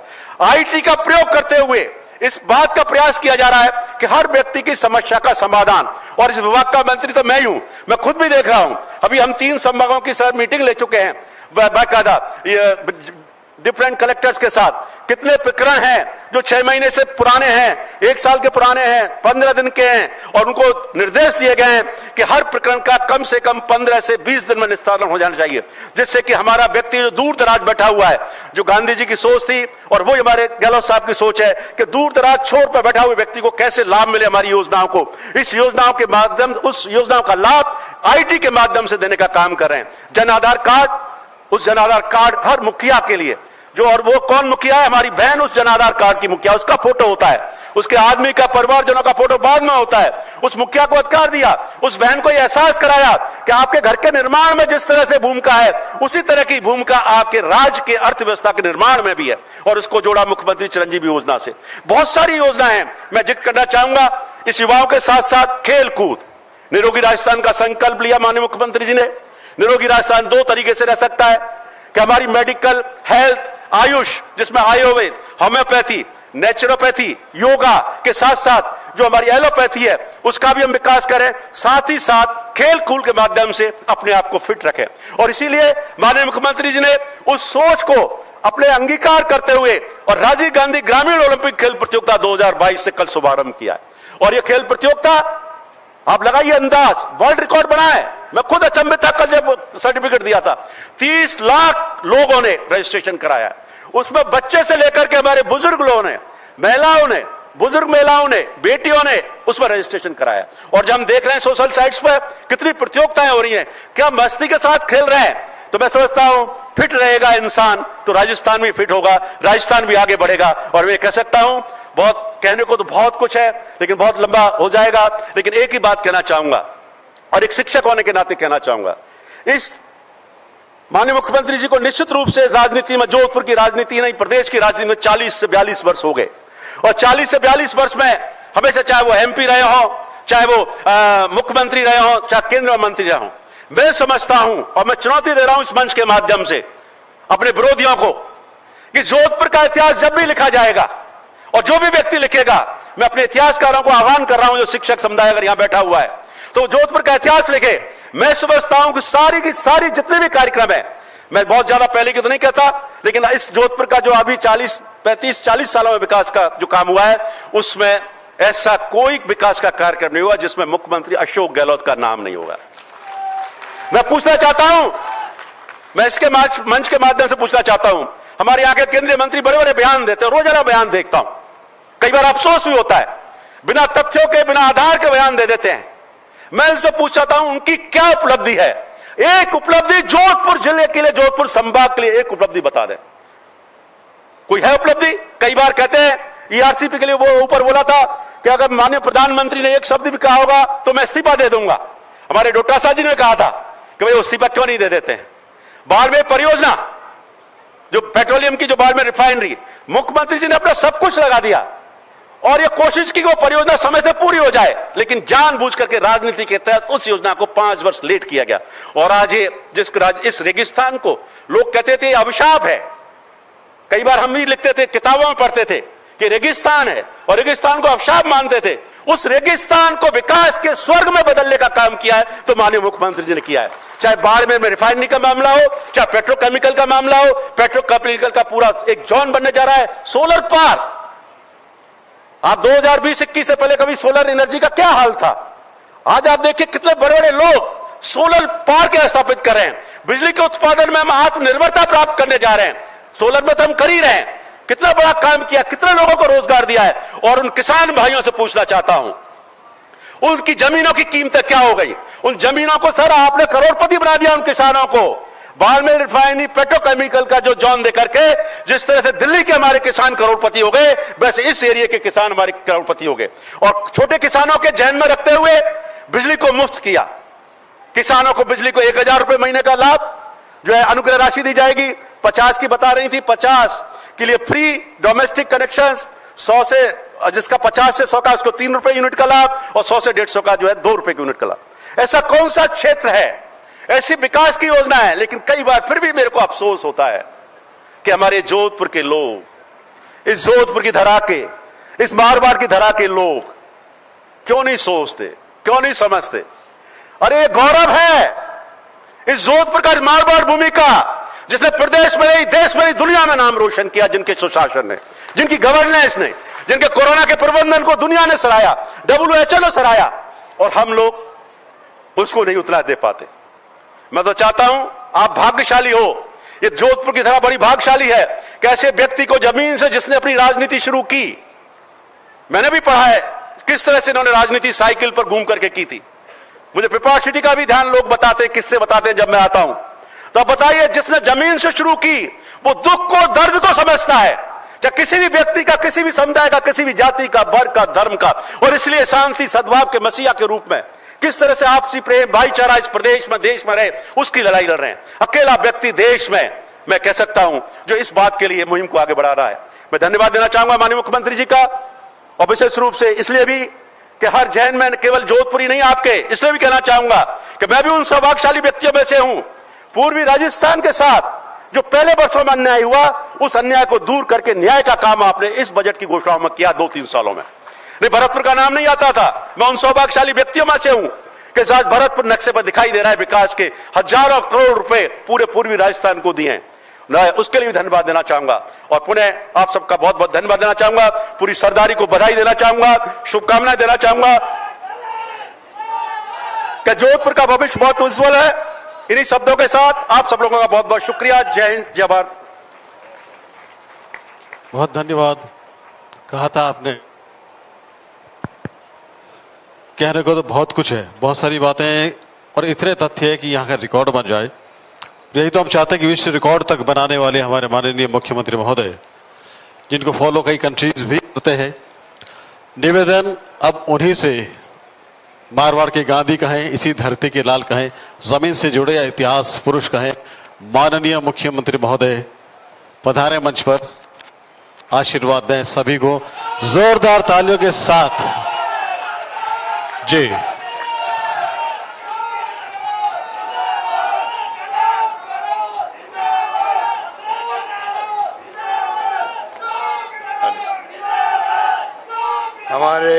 हमारे प्रभारी मंत्री डॉक्टर सुभाष गर्ग जी, अध्यक्ष राजस्थान राज्य पशुधन विकास बोर्ड राजेंद्र सोलंकी जी, आपकी लोकप्रिय विधायिका श्रीमती मनीषा परमार जी, लाहौर के विधायक कृष्णाराम जी बिश्नोई, कुंती परियार जी, महापौर साहिबा नगर निगम, अब्दुल करीम जॉनी उप महापौर, संगीता बेनीवाल जी, श्रीमती बीनाका मालू जी, अध्यक्ष संगीत नाटक अकादमी, रमेश बोराना जी, उपाध्यक्ष राजस्थान मेला प्राधिकरण, सुनील परियार जी, निर्देशक रिको, बद्रीराम राखड़ साहब पूर्व सांसद, प्रोफेसर अयूब खान साहब प्रत्यक्ष थे हमारे, गणपत सिंह चौहान साहब नेता प्रतिपक्ष, छोटू उस्ताद जी मनोनीत पार्षद, इरफान बेली स्थानीय पार्षद, तमाम अन्य उपस्थित पार्षदगण, बुजुर्गों, भाई और बहनों, नौजवान साथियों, मुझे आज बहुत ही पसंद आया कि बायजे के तालाब के सौंदर्यीकरण और सीवरेज तंत्र के सुदृढ़ीकरण की परियोजनाओं का आज शिलान्यास प्रोग्राम रखा गया और आप सब पधारे। मेरे पूर्व वक्ताओं ने बहुत सारी बातें कही और आप तो खुद गवाह हैं, जो पुराने साथी बैठे हुए हैं वो भी, कि किस प्रकार से लंबा सफ़र तय किया है। आपके आशीर्वाद से जब से आपने मुझे मेंबर पार्लियामेंट बनाया 80 के अंदर, करीब 42 साल हो गए। 42 साल का अर्सा कम नहीं होता है। और 42 साल पहले के हालात क्या थे, मुझे भी गर्व होता है कि आपके आशीर्वाद से जो संकल्प किया हुआ था काम करने का, विकास का, उस पर मुझे संतोष से, क्योंकि कलम हाथ में आ गई थी, केंद्र में मंत्री था तब भी, और जब आप सबने मुझे मुख्यमंत्री बनाया राजस्थान का तब भी। और जो मैं घुमा हूँ बचपन में, जब कभी बरसात ज़्यादा आ जाती थी तो कच्ची बस्ती में पानी भर जाता था, तो मुझे याद है कि ये एक कच्ची बस्ती में जाने का मौका मिलता था। वो कच्ची बस्तियाँ पक्की बन गई हैं। गांव में अकाल सूखे पड़ते थे, उसका भी जाके देखते थे, रोजगार मिल रहा नहीं मिल रहा है, चारे के प्रबंधन है गायों के लिए है, या पीने का पानी मनुष्यों के लिए और गायों के लिए, पशुओं के लिए भी। तो जो मैं अभी सुबह कह रहा था एक मीटिंग में जो मैंने सीखा जोधपुर से, वो मेरे काम आया राजस्थान प्रदेश में शासन करने में। वो अनुभव मेरे काम आया, उसी रूप में मेरी कलम चलती पूरे प्रदेश के लिए। और जोधपुर में एक लंबी फहरिस्त है, मैंने अभी देखी प्रदर्शनी, तो मुझे भी लगता है उस वक्त जब MP बना ना, तो हवाई जहाज थी यहाँ पर, रेलगाड़ी खाली एक दिल्ली मेल थी, एक आगरा फोर्ट थी, 2 गाड़ी थी और बहुत ही धीरे चलती थी वो गाड़ी। बदलना पड़ता था दिल्ली में अहमदाबाद में आगे जाने के लिए। ब्रॉडगेज आ गई, किसी ने कल्पना नहीं करी थी। और आज कितनी जगह ट्रेन जाती है मुझे नहीं मालूम।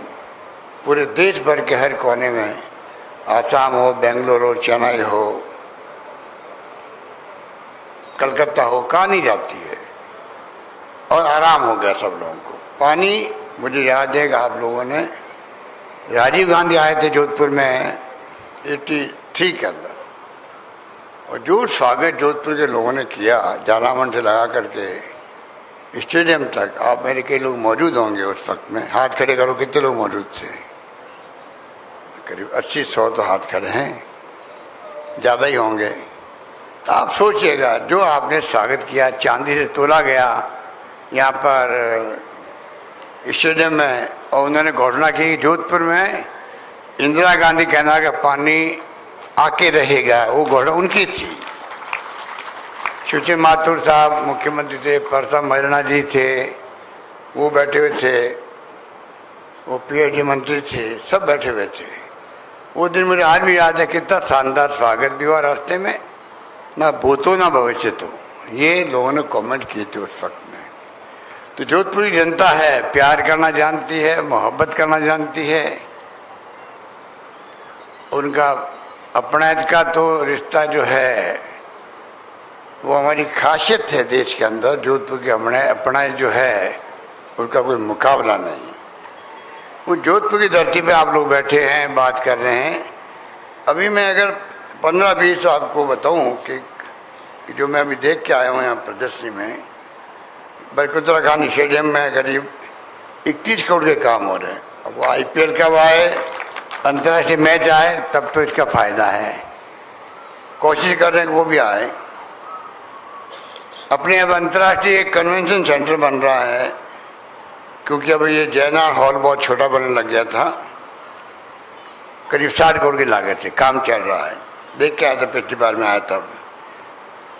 नया तालाब में 8 करोड़ का विकास काम हो गए और शानदार बन गया नया तालाब, जो बहुत ही दुख देता था पड़ोसियों को, मोहल्ले वालों को। हालत बड़ी ख़राब थी पहले।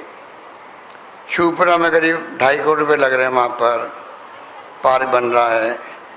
आरटीओ का आरओ भी बन रहा है 70 करोड़ की लागत से। बाल संबंध घोड़ा घाटी से मेहरानगढ़ किले की सड़क बहुत फास्ट काम चल रहा है 11 करोड़ की लागत से। 8 मील पर जो आज मैं जाके आया सुबह, पद्मश्री कैलाश सांगला स्मृति वन, बहुत ही शानदार काम होगा। आने वाले वक्त में टूरिस्ट सेंटर बनेगा करीब 20 करोड़ की लागत से। मथुरा माथुर चिकित्सालय जोधपुर ट्रॉमा सेंटर करीब 35 करोड़ की लागत से बन रहा है। और एमडीएमए अस्पताल में अभी मैं पिछली बार आया था तो कैंसर इंस्टीट्यूट का मैंने निर्माण कार्य प्रारंभ किया था 180 करोड़ की लागत से। एमडीएमए जोधपुर में डायग्नोस्टिक विंग निर्माण का काम 14 करोड़ की लागत से। शटलर अस्पताल प्रताप नगर जोधपुर में उसको अपने बना दिया, डिस्ट्रिक्ट अस्पताल का दर्जा दे दिया। और मुझे खुशी है कि वो काम भी बहुत तेज गति से चल रहा है। और जोधपुर में जो प्राय पावटा अस्पताल है, पावटा का, उसका काम भी चल रहा है। तो जोधपुर में जो शटलर अस्पताल प्रताप नगर हो, चाहे वो शटलर अस्पताल मंडोर हो, पावटा हो, 36 करोड़ की लागत से एक, प्रताप नगर में 31 करोड़ की लागत से 2, शटलर अस्पताल मंडोर, और 26 करोड़ की लागत से पावटा अस्पताल शानदार बन रहा है, बिल्डिंग बन रही है। पावटा मंडी का जो बस स्टैंड है 68 करोड़ की लागत से काम चालू हो चुका है, काम चल रहा है। शानदार बस स्टैंड बनेगा आपके, जो पहले तकलीफ आ रही थी। मल्टीचोरी आईसीयू बन रहा है एमडी हॉस्पिटल के अंदर 17 करोड़ की लागत से। मुख्य मंडी जो अपनी अनाज की है मंडोर में, वहाँ पे किसान कॉम्प्लेक्स बन रहा है 19 करोड़ की लागत से। टाउन हॉल जो पुराना है जैना टाउन हॉल, इसका भी जीर्णोद्धार हो रहा है करीब 11 करोड़ की लागत से। और जो ट्राइबल बच्चे हैं उनके लिए हॉस्टल बना रहे हैं 13 करोड़ की लागत से। आयुर्वेद विश्वविद्यालय में भी आप देखेंगे बाहर एग्जीबिशन में शानदार आपका जो केरल के अंदर होता है पंचकर्मा, दुनिया के लोग वहाँ जाते हैं, उसी ढंग से यहाँ शानदार पंचकर्मा का कॉम्प्लेक्स बन रहा है। उसके बाद में टूरिस्ट आएंगे तो यहाँ पे भी आएंगे। 44 करोड़ की लागत से बन रहा पंचकर्मा का सेंटर बन रहा आयुर्वेद यूनिवर्सिटी के अंदर। और जैसा भी बता रहे थे आपको सवाल गर्ग जी, फिनटेक यूनिवर्सिटी या संस्थान, हम सोच रहे हैं कि संस्थान नाम दे या विश्वविद्यालय नाम दे। जो हमारा आयुर्वेद यूनिवर्सिटी है, आईआईटी है, एफडीडीआई है, निफ्ट है, लॉ यूनिवर्सिटी है, कृषि यूनिवर्सिटी है, सब नागौर रोड पर है। वहीं पर बनेगा ये 76 करोड़ की लागत से फिनटेक यूनिवर्सिटी बन रही है। जल्दी काम शुरू होने वाला है। टेंडर हो गया है, वर्क ऑर्डर दे दिया ठेकेदार को, अब उसका खाली काम प्रारंभ होना बाकी रह गया। राजीव गांधी का ये हो गया। एमबीएम इंजीनियरिंग कॉलेज अपनी थी, हमने असेंबली में एक्ट पास कर दिया विश्वविद्यालय का। अब ये विश्वविद्यालय बन गया है और पेट्रोकेमिकल के माध्यम से अब जो रिफाइनरी लग रही है तो हमारे छात्रों को एडवांस पढ़ने के लिए वहाँ पर यूनिवर्सिटी के अंदर पेट्रोलियम के कोर्सेज भी वहाँ पर प्रारंभ हो सकेंगे। सूरसागर में कन्या महाविद्यालय मैंने घोषित की थी। और जेठी भाई तो है नहीं, वो हमारी कहाँ गए जेठी भाई, आई नहीं आज। वो होती तो भी उनको अच्छा लगता है कि उनके क्षेत्र में कॉलेज सूरसागर के अंदर उन्होंने हमारे साथ अन्याय किया। पिछली बार मैं चुनाव हार गया तो आप आश्चर्य करोगे, कॉलेज खुली हुई थी मगरा पोंडरा में। आप आश्चर्य करोगे कि ऐसा कभी होता है क्या। वसुंधरा जी ने और इन सब ने मिलकर के उस कॉलेज को शिफ्ट करवा दिया अपने क्षेत्र के अंदर। अरे मैंने कहा एक कॉलेज का मामला है, क्यों शिफ्ट करा रहे हो कि नई कॉलेज वहाँ घोषणा कर दो, क्षेत्र में क्या फर्क पड़ेगा। अब आप देखिए, मेरे को 70 साल में 250 कॉलेज खुली राजस्थान में, 70 साल में 250 कॉलेज, और मैंने 3 साल में 210 कॉलेज खोल दी राजस्थान के अंदर।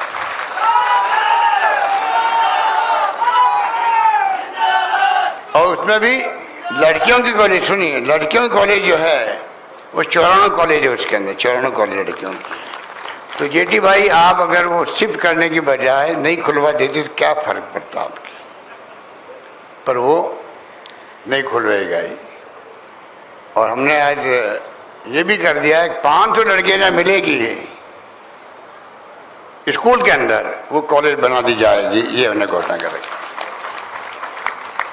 और इसके साथ में आज आपको यहाँ खुशी होगी, राजस्थान में लड़कों से ज़्यादा संख्या लड़कियों की होगी पढ़ने वाली की। ये बहुत शुभ संकेत है। हमारी बहनें बैठी हुई है, इनको भी अच्छा लगेगा। तो इस प्रकार से पीडियाट्रिक्स की कैथ लैब, बच्चों के लिए भी हार्ट की बीमारी होती है, उनके लिए कैथ लैब 17 करोड़ की, 17 करोड़ 80 लाख की MDM बन रही है। मेडिकल कॉलेज जोधपुर में 50 बेड क्षमता के ICU और 20 बेड क्षमता के NICU, ये बच्चों के लिए जो होती है, अपना ICU कहते हैं बड़े लोगों के लिए, बच्चों की ICU अलग तरह की होती है, वो बन रही है 17 करोड़ की लागत से। और मंडोर जोधपुर में महिला ITI 10 करोड़ की लागत से। और राजीव गांधी लिफ्ट कैनाल का थर्ड फेज 1799 करोड़, मतलब 1355 करोड़ का तो कार्यादेश भी दे दिया गया है। 1355 करोड़ का कार्यादेश दे दिया गया कि अगले 2050 तक में पानी की समस्या नहीं आए, आने वाले फ्यूचर के अंदर पब्लिक को उसका इंतजाम कर दिया गया अभी से ही।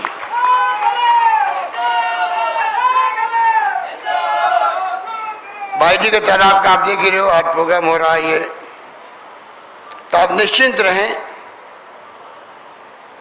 आप मान के चलें कि जो कलम मेरे हाथ में है, पिछले 5 साल तक वो कलम मेरे हाथ से छिन गई थी, इसलिए वो काम रुक गए। और उन कामों के रुकने से बहुत नुकसान हुआ राजस्थान को। रिफाइनरी जो थी, मैंने वीरप्पा मोइली जी थे केंद्र के मंत्री, सोनिया गांधी जी आई, शिलान्यास कर दिया उसका। 39-40 करोड़ की थी योजना, 5 साल तक पिछली सरकार ने बंद रखी उसको। फिर प्रधानमंत्री जी को बुलाया वापस शिलान्यास करने के लिए।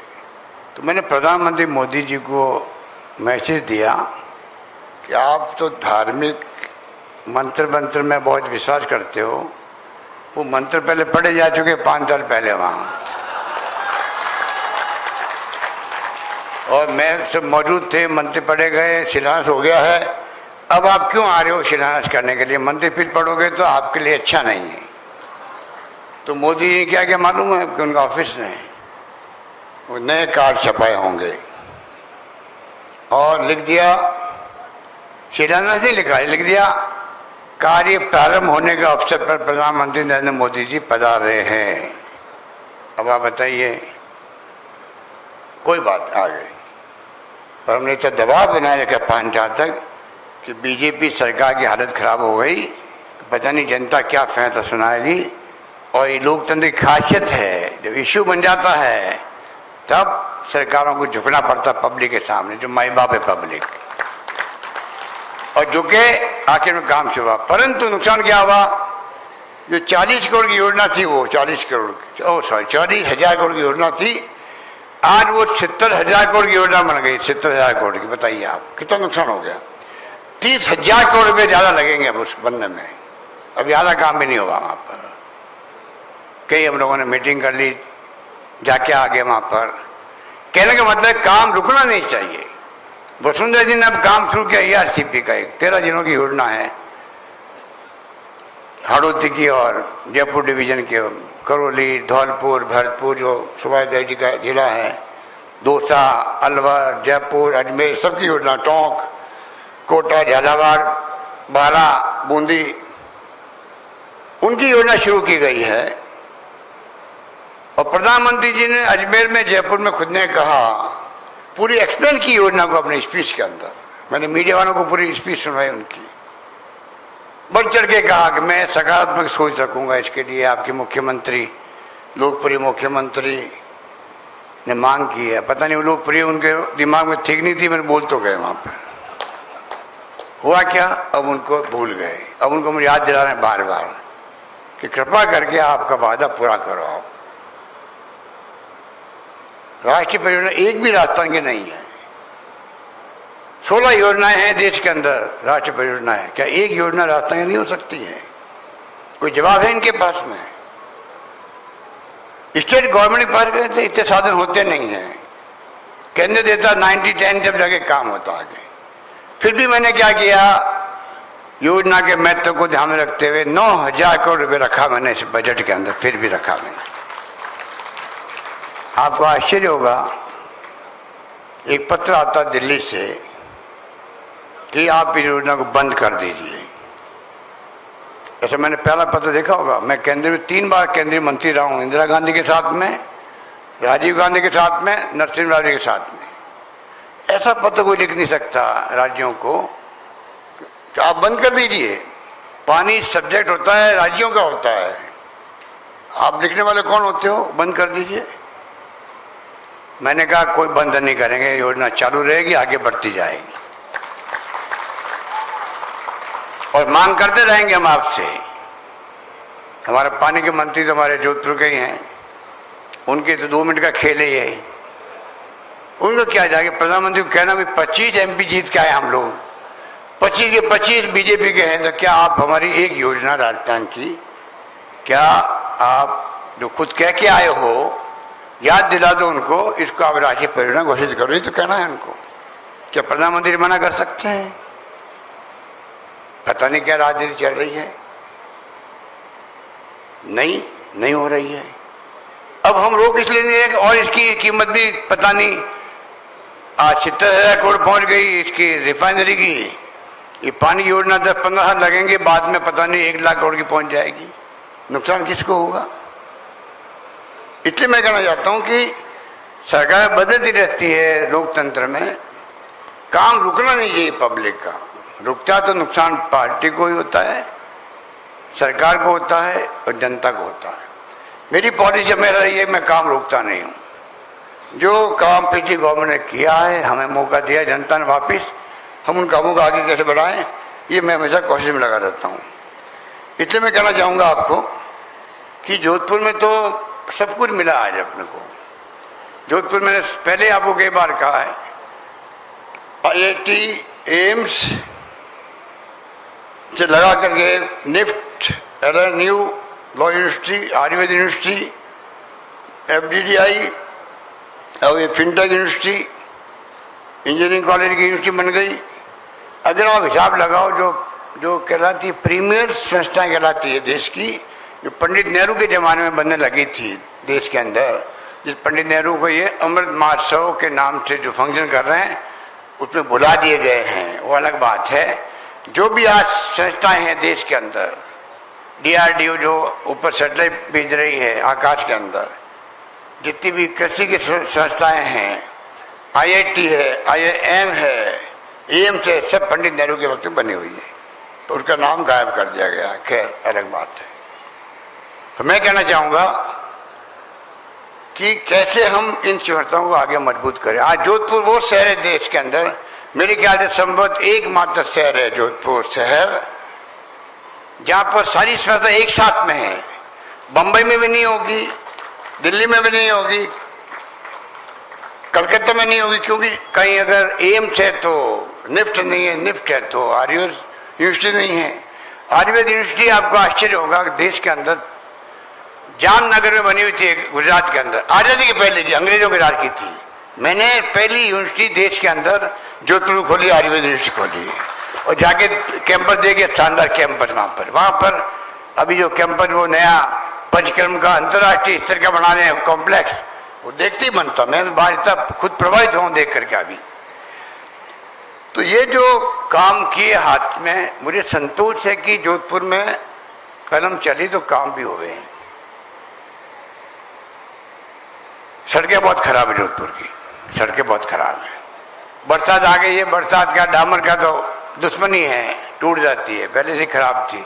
मैंने कहा हमारे सुभाष गर्ग जी को, आप प्रभारी मंत्री हो, आप क्लास लो अधिकारियों की, जिस अधिकारी रहना होगा जोधपुर के अंदर उनको सड़कें ठीक करनी पड़ेगी, करनी पड़ेगी। क्योंकि चाहे नगर निगम हो, चाहे वो जेडीए हो, चाहे वो जिला प्रशासन हो, पीडब्ल्यूडी हो, उनको इतना तो समझना चाहिए कि यार आप लोग मुख्यमंत्री के जिले में पोस्टिंग किए हुए हो तो लोग क्या सोचेंगे, मुख्यमंत्री के जिले में सड़कें खराब है। उस नाते ही आपको आगे बढ़ के काम करना चाहिए।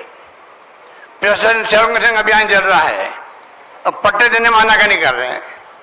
हमने कोई 50, 70, 80, 100 बदलाव कर दिए कानून के अंदर जयपुर में बैठ करके, और 500 रुपये में पट्टा मिल रहा है। 500 रुपये में पट्टा बताइए, तब भी इनकी कलम नहीं चलती है।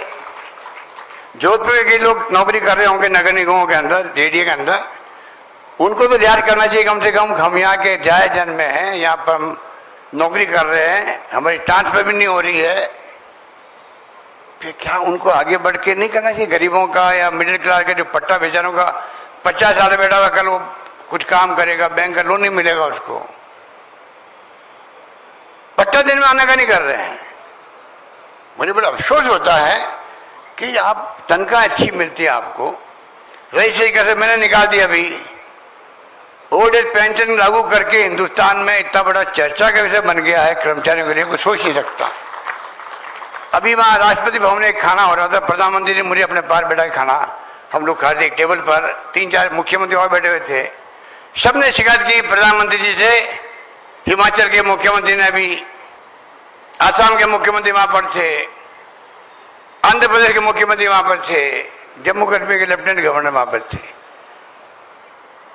एक आंध्र को छोड़ के सबने कहा राव सीएम राजस्थान ने जो ओपी लागू कर दी है कर्मचारियों की, अब हमारे कर्मचारी हमारे पीछे बढ़ गए हैं। इतना बड़ा काम हमने किया। तो जिन कर्मचारी को इतनी चिंता कर रहे हैं, उन कर्मचारी को नहीं चाहिए कि हम गुड गवर्नेंस दें राजस्थान के अंदर। पूरे प्रदेश में पटवारी हो, ग्राम सेवक हो, तहसीलदार हो, बीडीओ हो, एडीओ हो, काम इनके तो पड़ते हैं लोगों से। क्यों नहीं काम करते भाई? कई लोग अच्छा काम भी करते हैं, 10 से 5 वाले नहीं वो लोग होते हैं, 10 से बड़ी शाम को 6 बजे और 7 बजे और 8 बजे 9 लोग, कई सचिवालय 9 रात को 9 बजे तक बैठे रहते हैं। शौक होता है काम करने का। अरे जिंदगी में मौका मिला है सेवा करने का, आप क्यों चूक रहे हो? पर मैंने देखा जोधपुर के अंदर भी पट्टे अभी तक जिस गति से मिलने से नहीं मिल पा रहे हैं। मैं उम्मीद करता हूं कि इस अभियान को हमने कामयाब करने का संकल्प किया हुआ है। हमने कहा 10 लाख पट्टे तक बांट पाएंगे हम लोग। स्पीड बहुत धीमी है इनकी। सब कानून बदल दिए हमने, नियम बदल दिए कि कब कब मौका आएगा भाई गरीब को पट्टा मिल जाए, गरीबों के आम आदमी को पट्टा मिल जाए। तो इसलिए मैंने कहा आपको, अभी हमने इंदिरा गांधी के नाम से शहरी रोजगार योजना शुरू कर दी। देश में कहीं पे भी नहीं है। 100 दिन का रोजगार गरीबों को मिलेगा, नरेगा की तरह शहर में मिलेगा। इतना बड़ा फैसला हमने किया है और 9 सितंबर को लागू हो जाएगी योजना। अभी मैं घोषणा कर रहा हूं ये, अभी मैंने जयपुर बात करके तय किया है, 9 सितंबर में लागू हो जाएगी। अभी तक 1.5 लाख लोगों ने अपना नाम लिखवा दिया है काम करने के लिए राजस्थान के तमाम नगर पालिका क्षेत्रों के अंदर। नगर पालिका के सब क्षेत्रों में इंदिरा गांधी रोजगार योजना प्रारंभ हो रही है राजस्थान में, जो मैंने बजट में घोषणा करी थी वो घोषणा प्रारंभ हो रही है। पूरे देश में 100 दिन के रोजगार की योजना कहीं नहीं होगी। 1-2 राज्यों में छोटी मोटी योजना चल रही है पहले से। ये योजना बहुत शानदार है। तो ये मैं कहना चाहूंगा आपको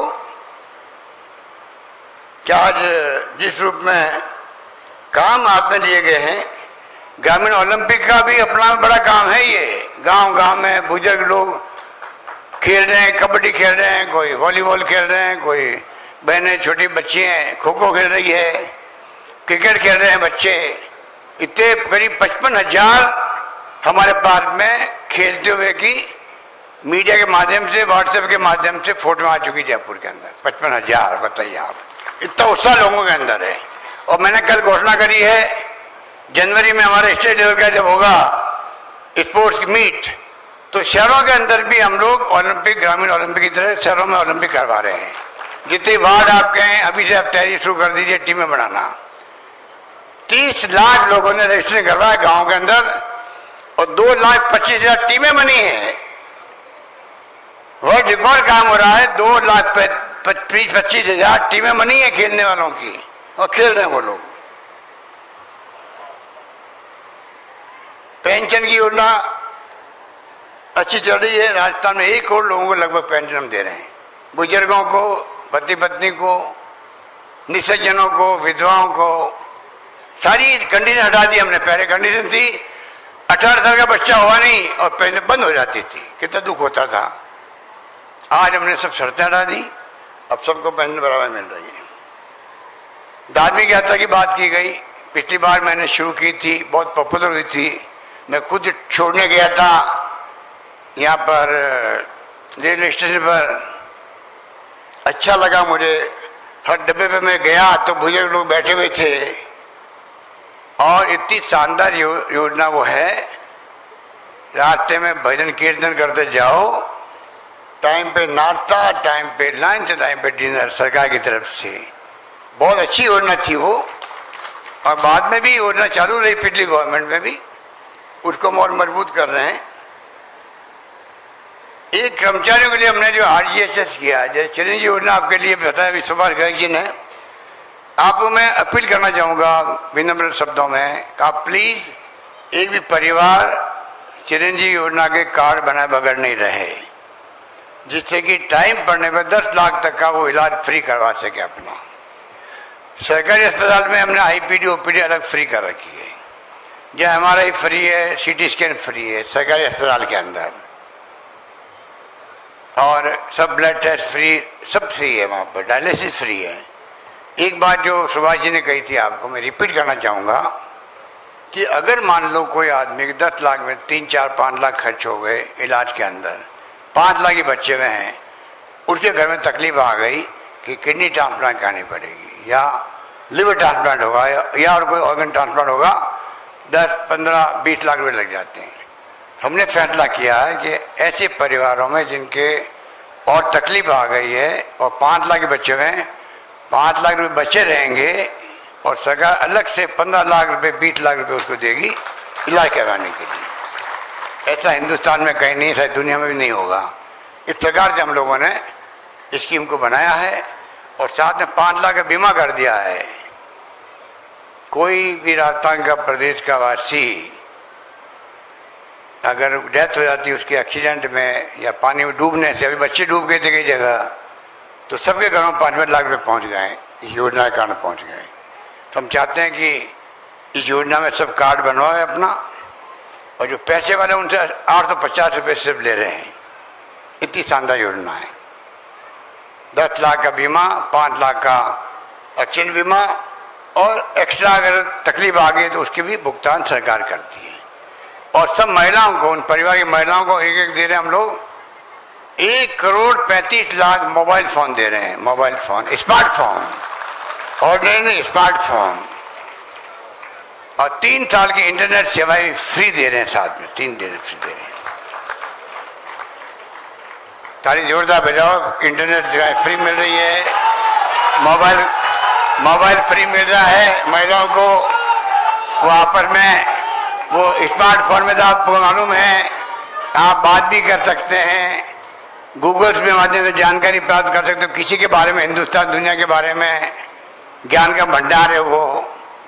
और साथ में आप जो है कोई बहन बेटी सवासी से बात करना चाहो फोटो के साथ में, फोटो दिखती है आगे वाले की भी, आप आगे वाली फोटो देखो, आपकी फोटो वो देखे, माँ बाप, बेटा बाप, दादी पोता जो भी है, नाना नानी है, आराम से आप उसको यूज कर सकते हो। वो फोन बनने में तकलीफ आ रही है, दुनिया भर में चिप्स जो है उसका क्राइसिस चल रहा है। फिर भी हमने कंपनी से बात करी है, बनते जाएंगे, मारते जाएंगे 1,35,00,000 लोगों को। राजू ने कहा, सोलंकी जी ने, कि साहब यहाँ मल्टी लेवल पार्किंग वो बननी चाहिए। बहुत अच्छा सुझाव दिया उन्होंने। आपको याद होगा कि मैंने एक बजट के अंदर घोषणा की थी, पावटा में ओवरब्रिज बनाने की घोषणा की थी। वही बहुत कॉस्टली थी, परंतु बाद में नितिन गडकरी जो केंद्रीय मंत्री है, उनको मैं एक मीटिंग में साथ था वीसी के अंदर, तो हमने कहा क्यों, इनके पास में टेक्नोलॉजी ज़्यादा हाई है और अगर पूरा ट्रैफिक जाम रहता सोर्स गेट होते हुए तो अगले चौराहे तक जाता, अगर ओवरब्रिज जाता और भी जाता अगर मान लो, तो वो परमानेंट काम होगा। मुझे कहना चाहिए कि नितिन गडकरी इस मामले में बहुत प्रोग्रेसिव है। तत्काल उन्होंने कहा कि नहीं, मैं इस काम को डीपीआर बनवाता हूँ और टीम भेजता हूँ। उन्होंने टीम भेज दी जोधपुर के अंदर, एलएनटी वालों की टीम देख के चली गई, क्योंकि इतना बड़ा काम है कि वो स्टेट गवर्नमेंट तो 20 साल नहीं कर पाती। तो हमने फिर पावटा वाला आइडिया को विड्रॉप करके वो क्या करते हैं, अभी मेरी 10 दिन पहले उनसे बात वापस हुई है, तो उन्होंने कहा नहीं, मैंने एक टीम बना दी, गठित कर दी है जो डीपीआर बना रही है। अगर डीपीआर सक्सेसफुल बन जाती है, क्योंकि सोर्स गेट में एरिया सकड़ा है, तो वहाँ अंडरग्राउंड रोड बनानी पड़ सकती है, कहीं ओवर कहीं अंडर बनानी पड़ सकती है, हो सकता है टाइम उसमें लगे, तो वो मुझे बता देंगे महीना भर के अंदर कि वो क्या करना चाहते हैं। वो नहीं कर पाएंगे, हाथ खड़े कर देंगे, मान लीजिए भाई मजबूरी है, नहीं बन रही है, तो वापिस फिर जो राजू कह रहे थे वो प्रस्ताव देखेंगे कि स्टेट गवर्नमेंट अपने खर्चे से फिर इसको कैसे बना सकती है, वो हम देखेंगे। ये मैं कहना चाहता हूँ।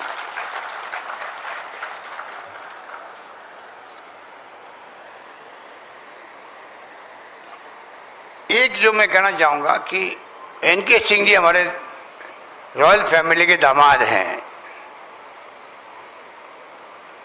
एनके सिंह जी जो 15वें वित्त आयोग के अध्यक्ष रहे हैं।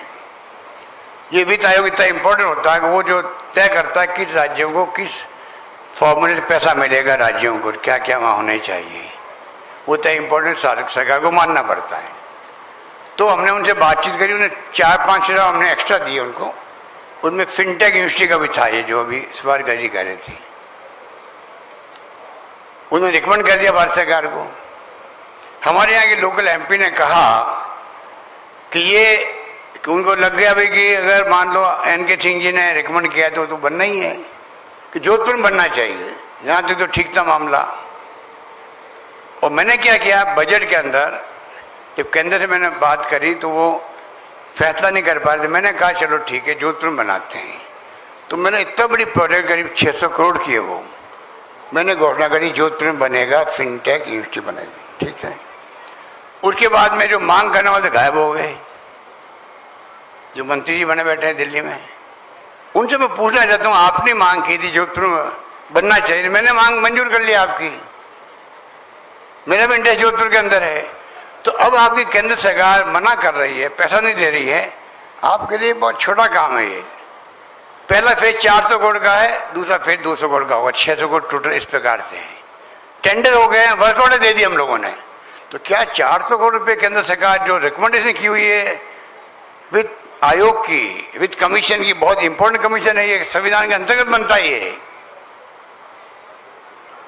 उसका कोई चर्चा ही नहीं, अब बात ही नहीं करते।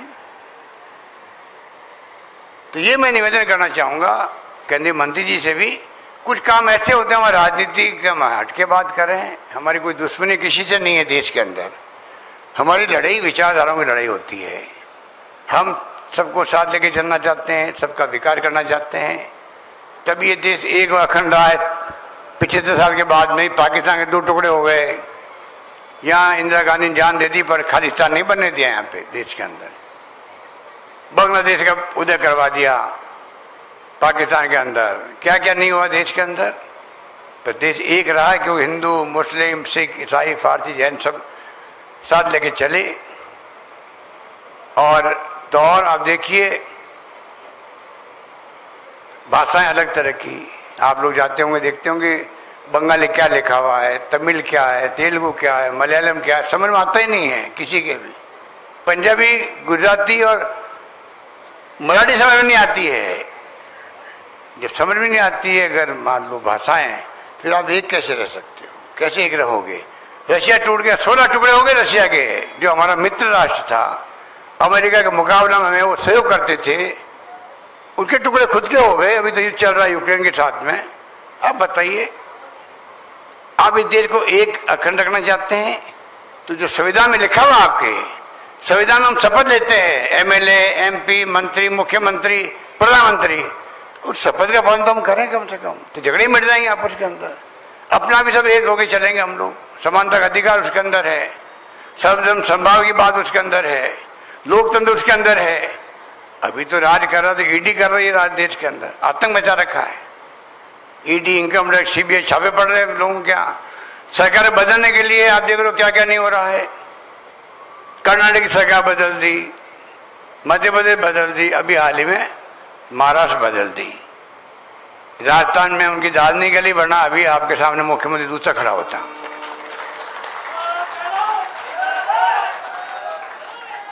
आपके आशीर्वाद से 34 दिन तक एम्बुलेंस साथ दिया मेरा, 34 दिन तक जैसलमेर में और जयपुर में सरकार बचा ली, वरना अभी आपके सामने मैं खड़ा नहीं होता। तो कहने का मतलब ये है, ये लोकतंत्र है क्या? आप पैसा देके 25 करोड़, 30 करोड़, 40 करोड़ खरीद रहे लोगों को। हमारे पास एमएलए अगर होटल से बाहर जाते 10 करोड़ की पहली किस्त मिल रही थी उनको, पहली किस्त मिल रही थी। बताइए आप, तब एक नहीं गया। बताइए आप, इंडिपेंडेंट थे, बीएसपी के लोग थे, उसमें बीजेपी के लोग थे, सीपीएम के लोग थे, कोई नहीं गया, तब सरकार बची हमारी। इसलिए मैं कहना चाहूँगा आपको कि ये इनका रास्ता अच्छा नहीं, जो रास्ता अपना रखा है वो आपको हमको सोचना पड़ेगा कैसे क्या करें। इसलिए मैं आपको इतना कहना चाहूँगा, कोरोना के अंदर मेरा आना कम हुआ, कोरोना के कारण से मेरे को कोई प्रॉब्लम नहीं हार्ट वार्ट की, तो कोरोना के पोस्ट कोविड जो है वो पूरी दुनिया के अंदर लोगों को तकलीफ दे रहा है। कोई थकावट आती है केहू के किडनी, केहू के हार्ट, केहू के लीवर, केहू के और कोई प्रॉब्लम। डॉक्टर 93 परसों बोल रहे थे टीवी के अंदर कि कोई भी बीमारी किसी को भी हो सकती है पोस्ट कोविड, 30-40% लोगों को होती है। मेरे को हार्ट का वो स्टेंट लगाना पड़ा, अचानक ही बच गया आप लोगों की अभी सेवा करने का। मुझे लगता है भगवान ने कह रखा मेरे को, इसलिए मैं अभी बचा हुआ हूँ कि वरना में चला तो ऊपर। जिस प्रकार का वो डॉक्टर बता रहे थे मेरे को कि वो मेरे स्टेंट लगा है, तो मुझे लगा अभी राजस्थान प्रदेश और जोधपुर राज्य की सेवा करना मेरा बाकी लिखा हुआ था। आपकी दुआएं मेरे साथ थी तो मैं बच गया और मैं आपके सामने खड़ा होकर सेवा कर रहा हूँ। बाकी इंदिरा गांधी के नाम से जैसे योजना चल रही बहुत शानदार, अभी कुंती देवड़ा कह रही थी कि और ज़्यादा हम खोलने जा रहे हैं, तो बहुत अच्छे काम जोधपुर में हुए हैं और अच्छे काम ही होंगे आगे भी। आप निश्चित रहो, जो मांगोगे वो मिलेगा आपको, ये समझ लो आप। तो एमएलए को मैंने कह रखा है, एमएलए को, तमाम एमएलए को, आप मांगते मांगते थक जाओगे, मैं देता जल्द नहीं थकने वाला हूँ, ये मैंने कह रखा है। उसी ढंग से काम रास्ता में हो रहा है, यही बात कहता हुआ आप सबको मैं बहुत बधाई दूंगा, शुक्रिया अदा करूंगा कि आप लोग सब बहुत ही मजबूत हैं। आपने बहुत लंबे समय से जिस प्रकार से साथ दिया है, उसी कारण से मेरी कलम में ताकत है, उसका मैं उपयोग कर रहा हूं और जोधपुर में कोई कमी नहीं रखेंगे आगे भी। यही बात कहता हूं, मैं अपनी बात समाप्त करता हूं। धन्यवाद, जय हिंद, धन्यवाद।